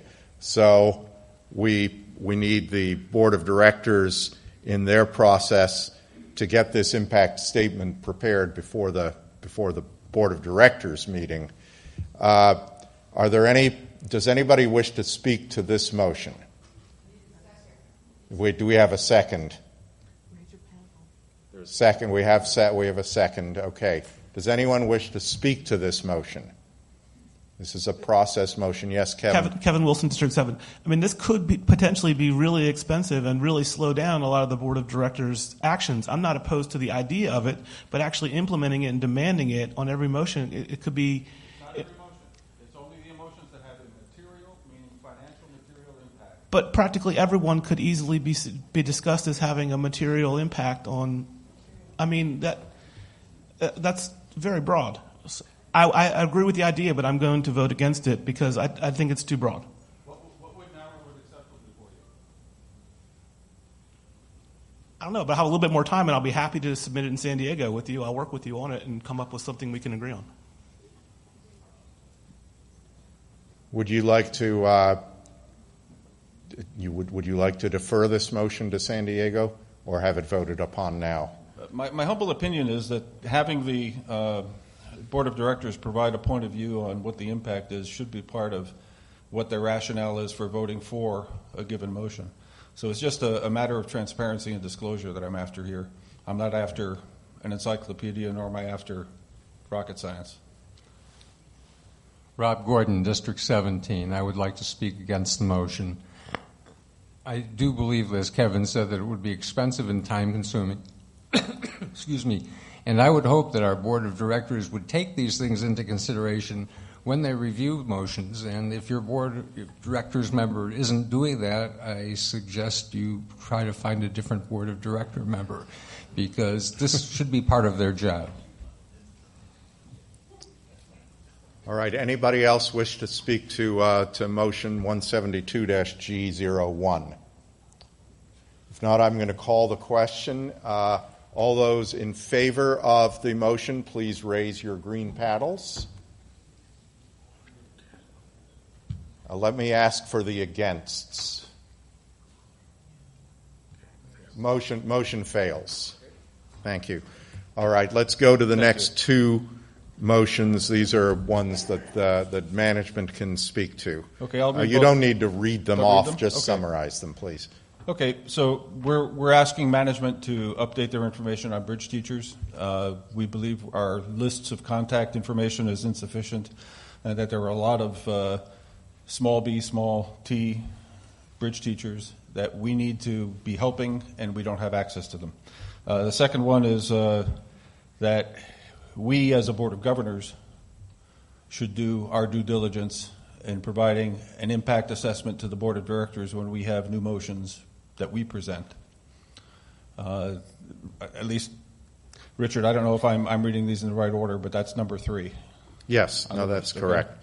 Okay. So similar to the one that was just voted down, we want a Board of Governors motion about our own work process, not about, and this doesn't require a Board of Directors vote, but it's about us providing the impact assessment of our motions when a financial impact is involved. Okay. Let's, one of the issues that I see with number 3 is that motions get made a week before the board of directors, a week before our meeting, and there simply may be no time to get the reports prepared. We need to, if we have a motion that requires this impact, it needs to be in much earlier, or we're not going to be able to vote on it. But Bahar, do you want to speak to these in general? On bridge teachers, we would, I don't know if we're allowed to do it, we would accept the motion because we want to know more about bridge teachers. On the impact stuff, I'm pretty clear that people are going to be asking us to estimate impact from the stuff that we do as management. If we suggest something, we have to give you pros and cons, risks and benefits. I think it's unfair probably for us to be asked to make an impact assessment, as Richard's saying, in like a week on something. But if we're given a little bit of time by either board or board of governors, we'd be very happy to try to share with you our view on what the impacts are. That should be part of our job. Bahar, I think there might be some misunderstanding on number 3, so I'm going to try to clear it up. Sure. Number 3 is about our own work discipline and bringing measures that have financial impact to the board of directors. But we're staff to you. If you want us to do something for you, I understand, but I think we have to do our homework. Okay. I think the notion of throwing things out for other people to then go do the homework on is, well, we're not being responsible representatives that way. Anyway, number 2, we'd be happy to do. Okay, so number 2, Bahar indicates management is happy to do this. So normally in the past we've simply withdrawn those motions. I will withdraw motion number 2 for that reason. Thank you. Okay. Motion number 3. Does anybody wish to speak? I just wanted to talk on motion 2, even though it's been accepted. Patty Tucker, who's the very, very valuable person as far as the ABTA goes. I asked her about how many teachers responded to the survey, and we got a show of hands. There were 100 people at the ABTA meeting. 8 of them responded. That's an indication of where we are.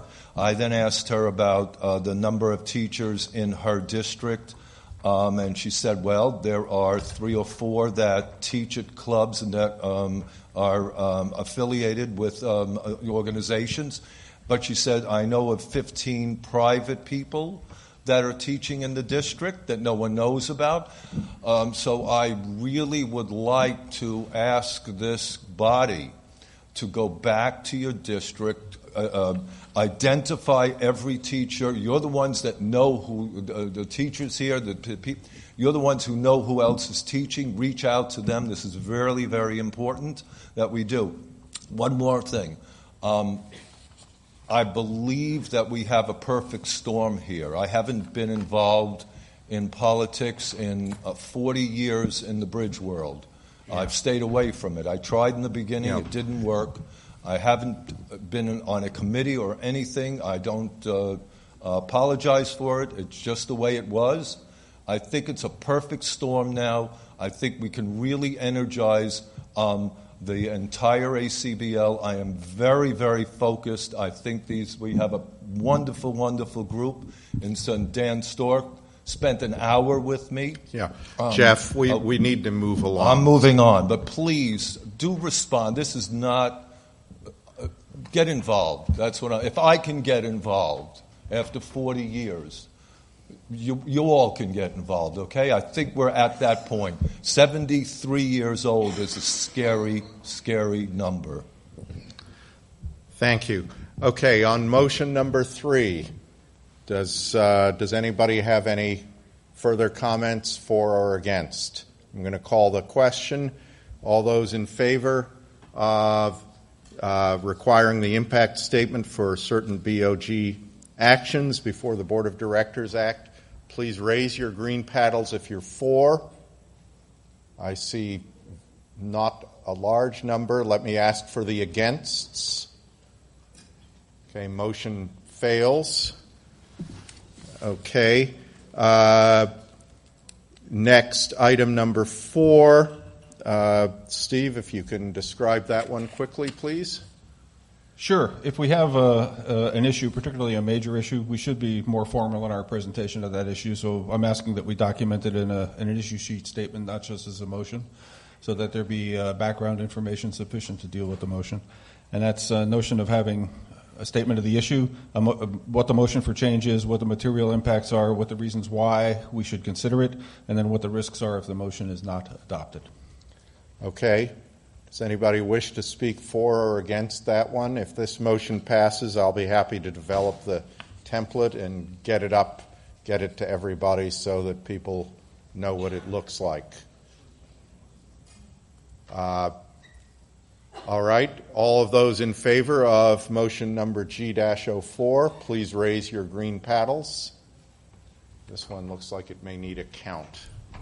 Let me ask for the againsts first before we do to the... Okay, motion carries. Thank you. I will develop a template and we'll get it to everybody. Motion number 5 is a very simple idea, and that's that we work better on major issues when we work together. So we would like to ask that Richard, as his role of Board of Governors Chair, work with the Board of Directors to identify 2 or 3 strategic objectives where a combined committee of Board of Directors, ACBL members, and Board of Governors would be a better group for discerning solutions than just the Board of Directors alone. So this is a motion for the Board of Governors only, not for Board of Directors vote, that says we ask Richard to identify 2 or 3 strategic objectives where collaboration adds value, and that Richard may, at his discretion, create committees specifically for collaboration with the Board of Directors. Note that this is consistent with what Bahar had mentioned in his update. And does anybody wish to speak for or against this motion? This is a motion to make me do stuff. Shall I grab your arm? Right.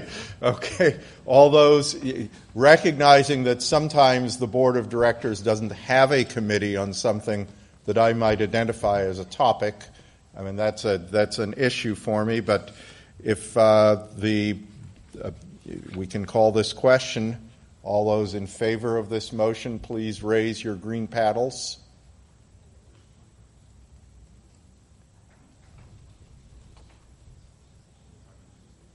Sandy, is yours at half map? This Sandy's okay.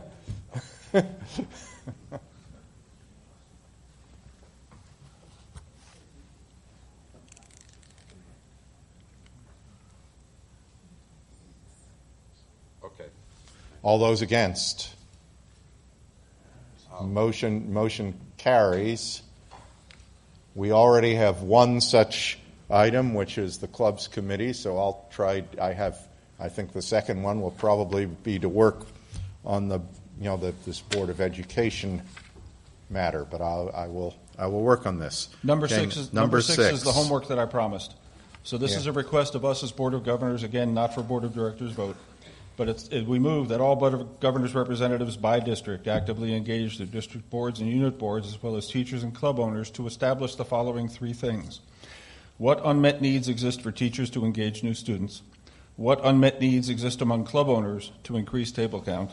And what unmet needs exist to identify, recruit, train, and retain new bridge players and ACBL members?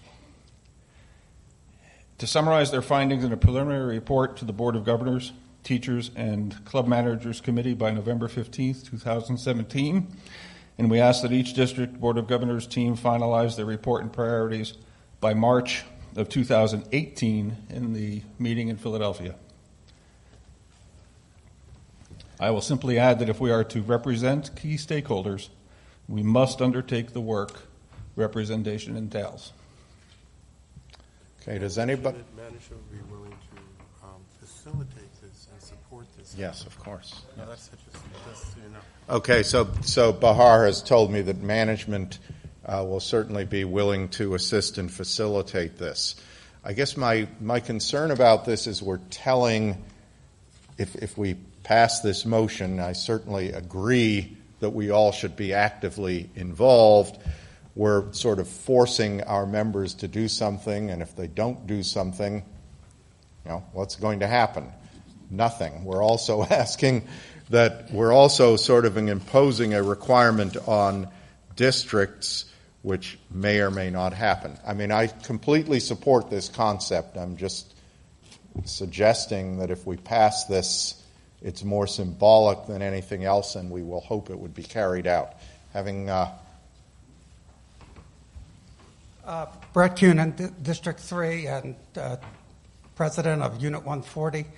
I think I agree with Richard completely. I think the idea is good, but I think it shows unmitigated gall for us to try to impose something on a unit. I think you can recommend it, but I don't think. I just think the tone of this motion is overboard. I'm sorry, but there's no imposition on units or districts. This is a motion about Board of Governors members and their activities to interact with units and districts so that we can learn more about teachers and club owners' needs. It is that simple.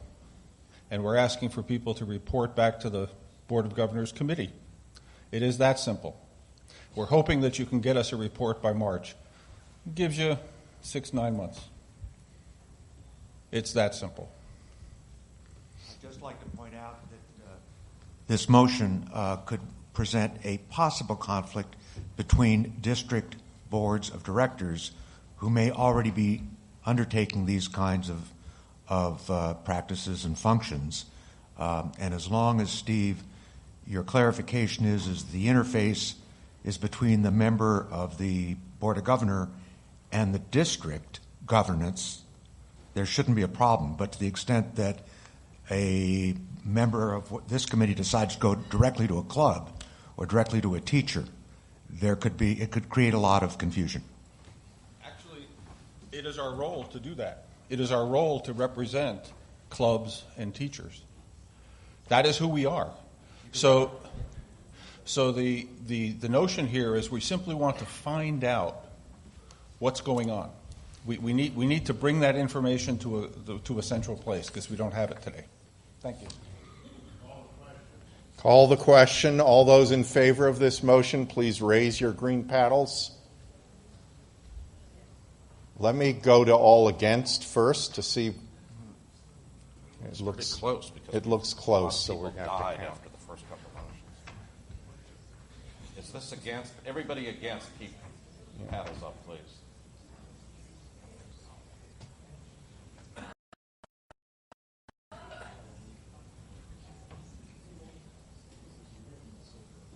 It's going to fail. Okay, that's 30.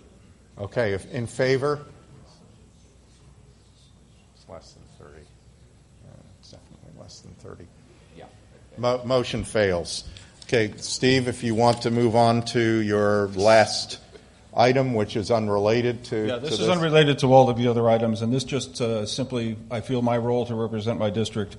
At the last district meeting in Cincinnati in June, we discussed the failed motion 163-B9 that was about moving the Hawaii meeting from Hawaii to a less expensive place. I would not normally bring this up for reconsideration, but I feel I must because our district voted 16-0 in favor of asking that it be reconsidered. And that kind of grassroots vote deserves attention, even if it is an irritation. So I feel that even though reconsideration has been turned down twice, I've got to bring it up a third time. Okay, does anyone wish to speak for or against this motion?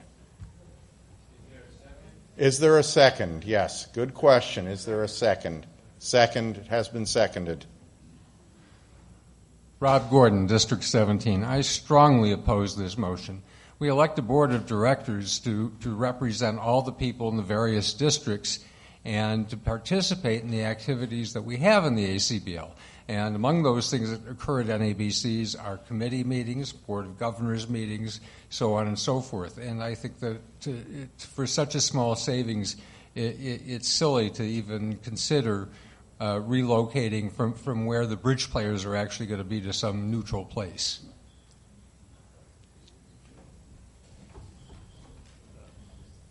Dan Morse, District 16. I think it's a little late to change this Hawaiian Nationals coming up. I think the motion should be don't schedule any more Nationals there. Well, that's a different, right. Steve Robinson, District 6. How much do we pay our board of directors members for their job? Do they get a salary? They do not. Yeah, so this is sort of a little benefit for all, and they do a lot of work, okay? So let them have a little fun. There's a stipend of $3,000 per year for expenses. Joanne Sprung, District 17. I mean, at some point we've got to say the horse is dead. You know, this has been brought up several times. I was in favor of the motion, but it's been voted down. It's time to move on and stop beating this. Well, although we could use our paddles to beat each other. I love the paddles. All right. I'm going to call the question, unless there's anyone else. All those in favor of the motion to have the board of directors, the voting yes would be, please don't meet in Hawaii, meet somewhere else. All those in favor of that motion, please raise your green paddles. In the fall. All against. Motion fails. Okay, Joanne, you had a motion you wanted to make. This will be quick. Joanne Sprung, District 17. And if you could give it in writing, whatever your motion is, to Kelly, because I'll try to make it legible. Her a great deal. I move that the responsibilities for selecting the representatives to the World Bridge Federation be transferred or rest solely with those who are paying the dues. Now, recognize that under the current structure, both the ACBL and the Canadian, Mexican, and U.S. Bridge Federations are paying the dues. So that I'm just trying to help you clarify what you mean. Be assigned proportionally to those who are paying the dues. Okay. Is that clear enough? Or I think that's much clearer. Thank you. Does anybody wish to second this motion? Second. There's a second. Anybody else wish to speak for or against this motion? Be assigned proportionally to those who are paying the dues. Well, each member is assessed $1. Okay. Okay, Linda.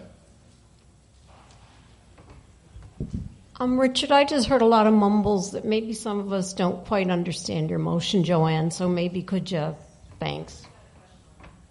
It is my understanding that the board voted to transfer the dues responsibilities to the USBF, or most of the dues responsibilities, USBF, Canadian and Mexican Bridge Federations. Is that correct? Yes, in a phased way. In a phased way. And it's not all of it. It's part of it. Part of it. Most of it, eventually most of it. But they are retaining... 3/4 eventually. 3/4 of the dues will be transferred to those organizations. Is that correct? That's correct, yes. And currently they are retaining the right to select or appoint representatives to the WBF without those other organizations having the right to do so. Currently, that's the way it currently stands. That is correct, as I understand it. So my point is that's like taxation without representation. The board, if they're paying a portion, should only retain a portion of the representatives and allow the organizations that are paying the freight to select their own representatives to the World Bridge Federation. Hence the motion. Is that clearer? Any questions on that? It just doesn't seem right that we transfer the responsibility for them to pay for it, but the board retains the right to select, 5 representatives? Yes, 5. 5 representatives without paying all of the dues. So that's the reason for the motion. Okay. The USBF and the other organizations are in the business of World Bridge, while the ACBL that's just one of their many jobs. So why not give the representatives to the people who are totally interested in that thing? Okay. Anybody else? Let's see. Is that in favor of? I guess he's in favor of the motion, yeah. As I understand identify you. Everybody should be I'm David identifying Rodney themselves. from District 6. As I understand, the country-specific organisations have not yet agreed to the proposals that the ACBL have passed. I think it's premature to make plans on how this is all going to work until all the negotiations are worked out, and then you have a way forward. Because as you talk to them, it's not clear what the end product will be. I agree at the end of the day, if you sorted it out, you may want to do that. It just seems rather premature at the moment. Stan Subek from District 13. I am also the Chief Financial Officer of the USBF. There has been discussion of this. I think it's premature, as the gentleman just stated here, to try to legislate a form of representation. It's obviously going to be discussed among the various NBOs and the zonal authority, which is currently the ACBL. Okay, Joanne, and then after that we're going to have to call Just the to question. that point, it seems that we have legislated the dues scenario. That's been voted on. It's been passed. Obviously, if the board changes its position and decides to continue paying all of the dues, then there won't be any requirement or need to transfer the representation. But in the event that the dues are transferred, I believe that the representation should be transferred as well. Okay, all those in favor of Joanne's motion, please raise your green paddles. Let me ask.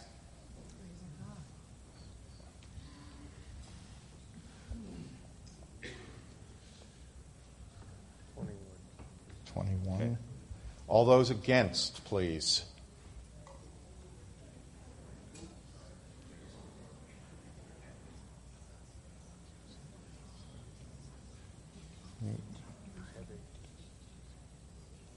Wow. Okay, hold them up high, please. You're getting a tie. He's not good at this at all.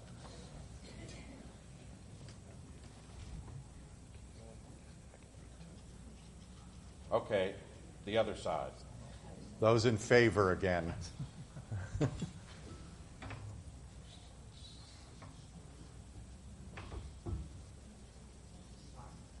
It passes 22 to 18 is what I get.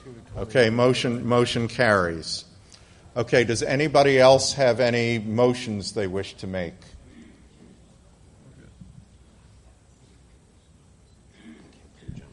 Walter Mitchell, District 4. My motion is that the Board of Directors consider at the San Diego meeting adding 2 additional rooms for volunteers at the NABCs to be assigned at large by the tournament chair. And I'd like to take a minute to speak to that motion if I can get a second. Anybody wish to second Walter's motion? It looks like I have a second. Okay, go ahead. Having been involved in volunteerism with these tournaments and another one coming up in Philadelphia, I know that Joanne will agree with me that it's increasingly difficult to fully staff the needs of volunteers with the numbers, and I think we need to give the tournament chairs the opportunity to bring in more help at these tournaments by way of offering them free rooms. I realize that there are 10 under our bylaws now, but there's no flexibility to add more than that. And my motion speaks to just giving tournament chairs that opportunity that only they know best how to do.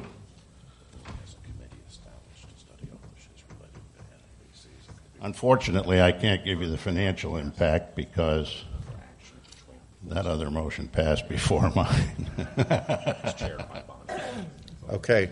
There is a committee of the board which studies NABC issues. We can certainly, and it's possible, I guess, Bonnie, you chair that. Can this be something you could study before San Diego? Absolutely. Okay. If that's the case, I withdraw my motion. Okay. Thank you for doing so.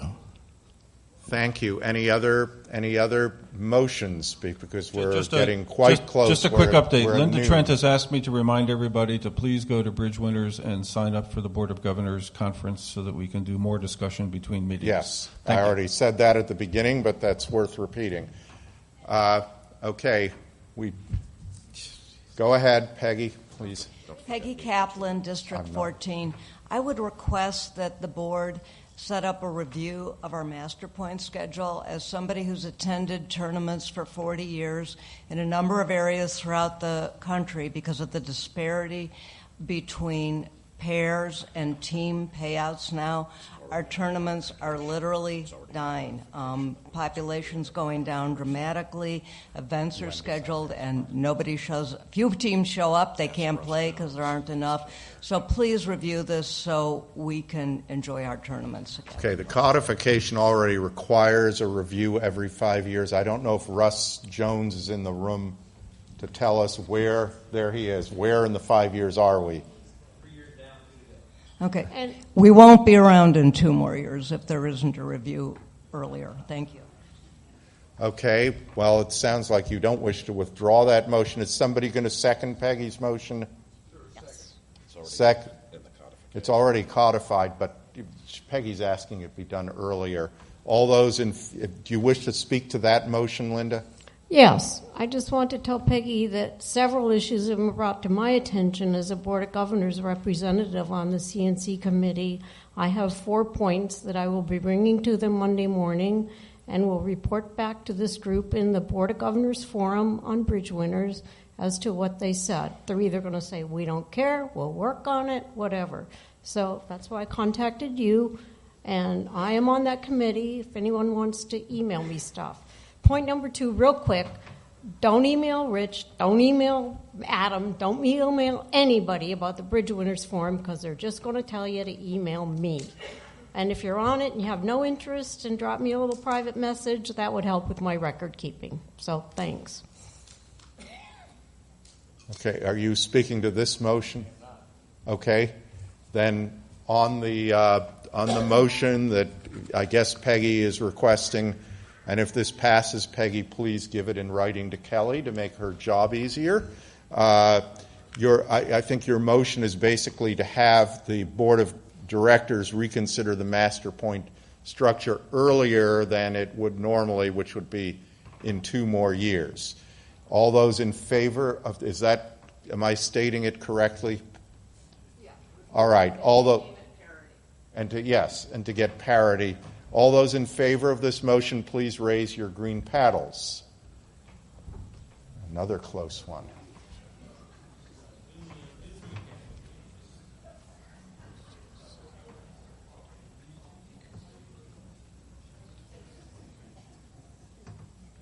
This one's going to pass. All against? Yeah, this is clearly motion. It passes. Motion passes. Okay, we're afternoon, so please. I'm Mike Castle from District 14.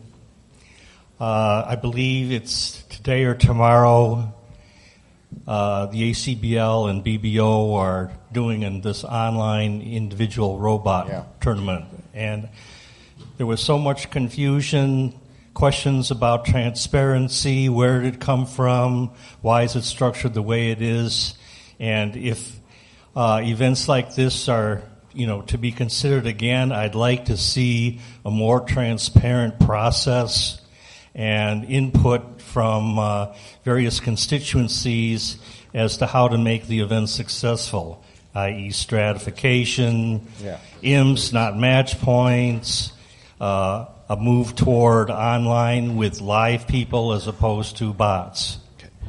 I can speak very briefly to this, I think. This came up, this idea was hatched after the Kansas City meeting and kind of between CEOs. And I guess I essentially was the person consulted about how to proceed with this, as was Russ Jones, the head of the Master Points Committee. And in terms of success, I checked with Uday right before we met, And this event is starting with more than 2,600 entries.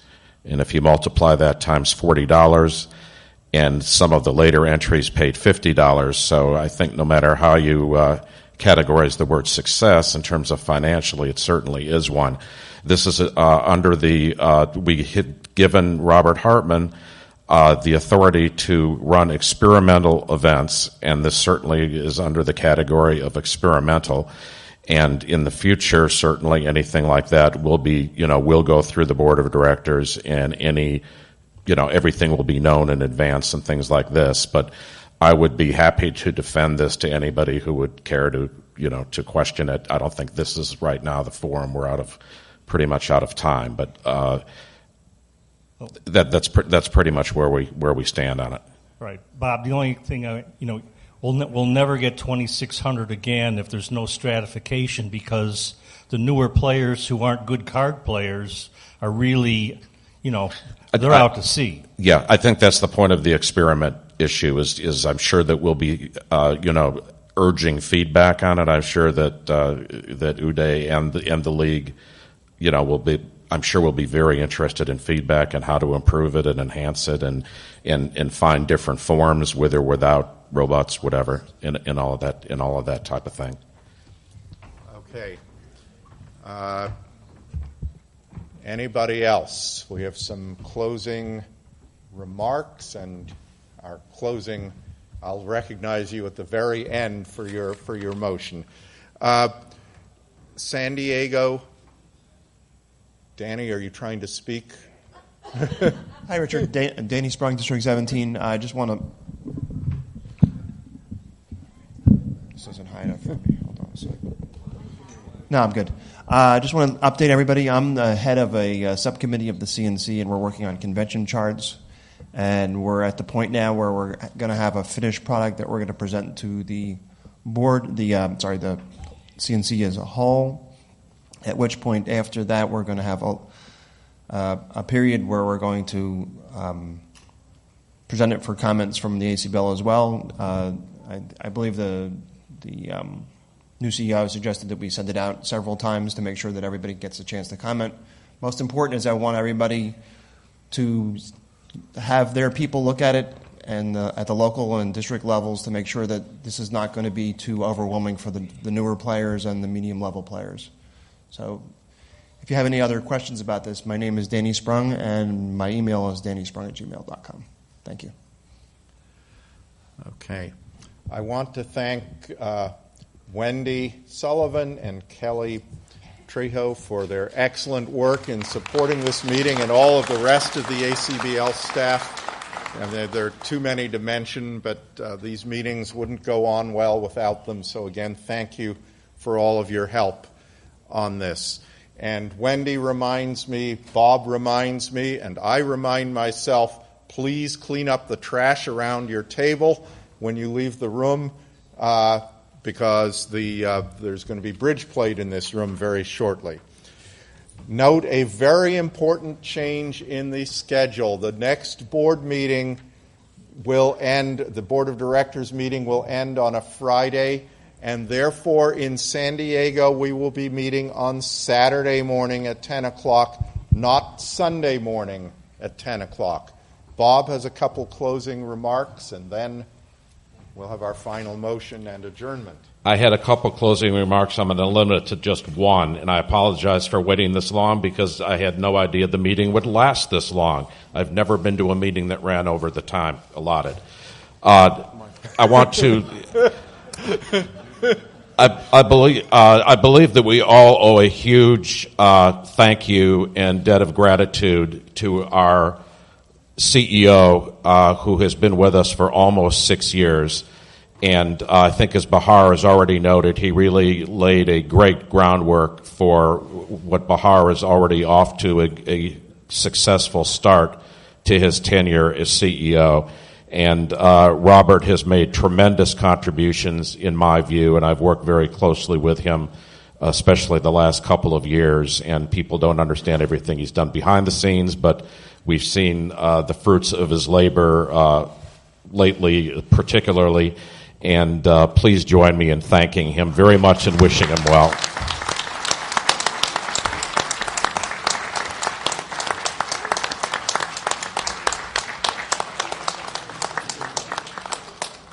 Okay, and now we will have our final resolution here.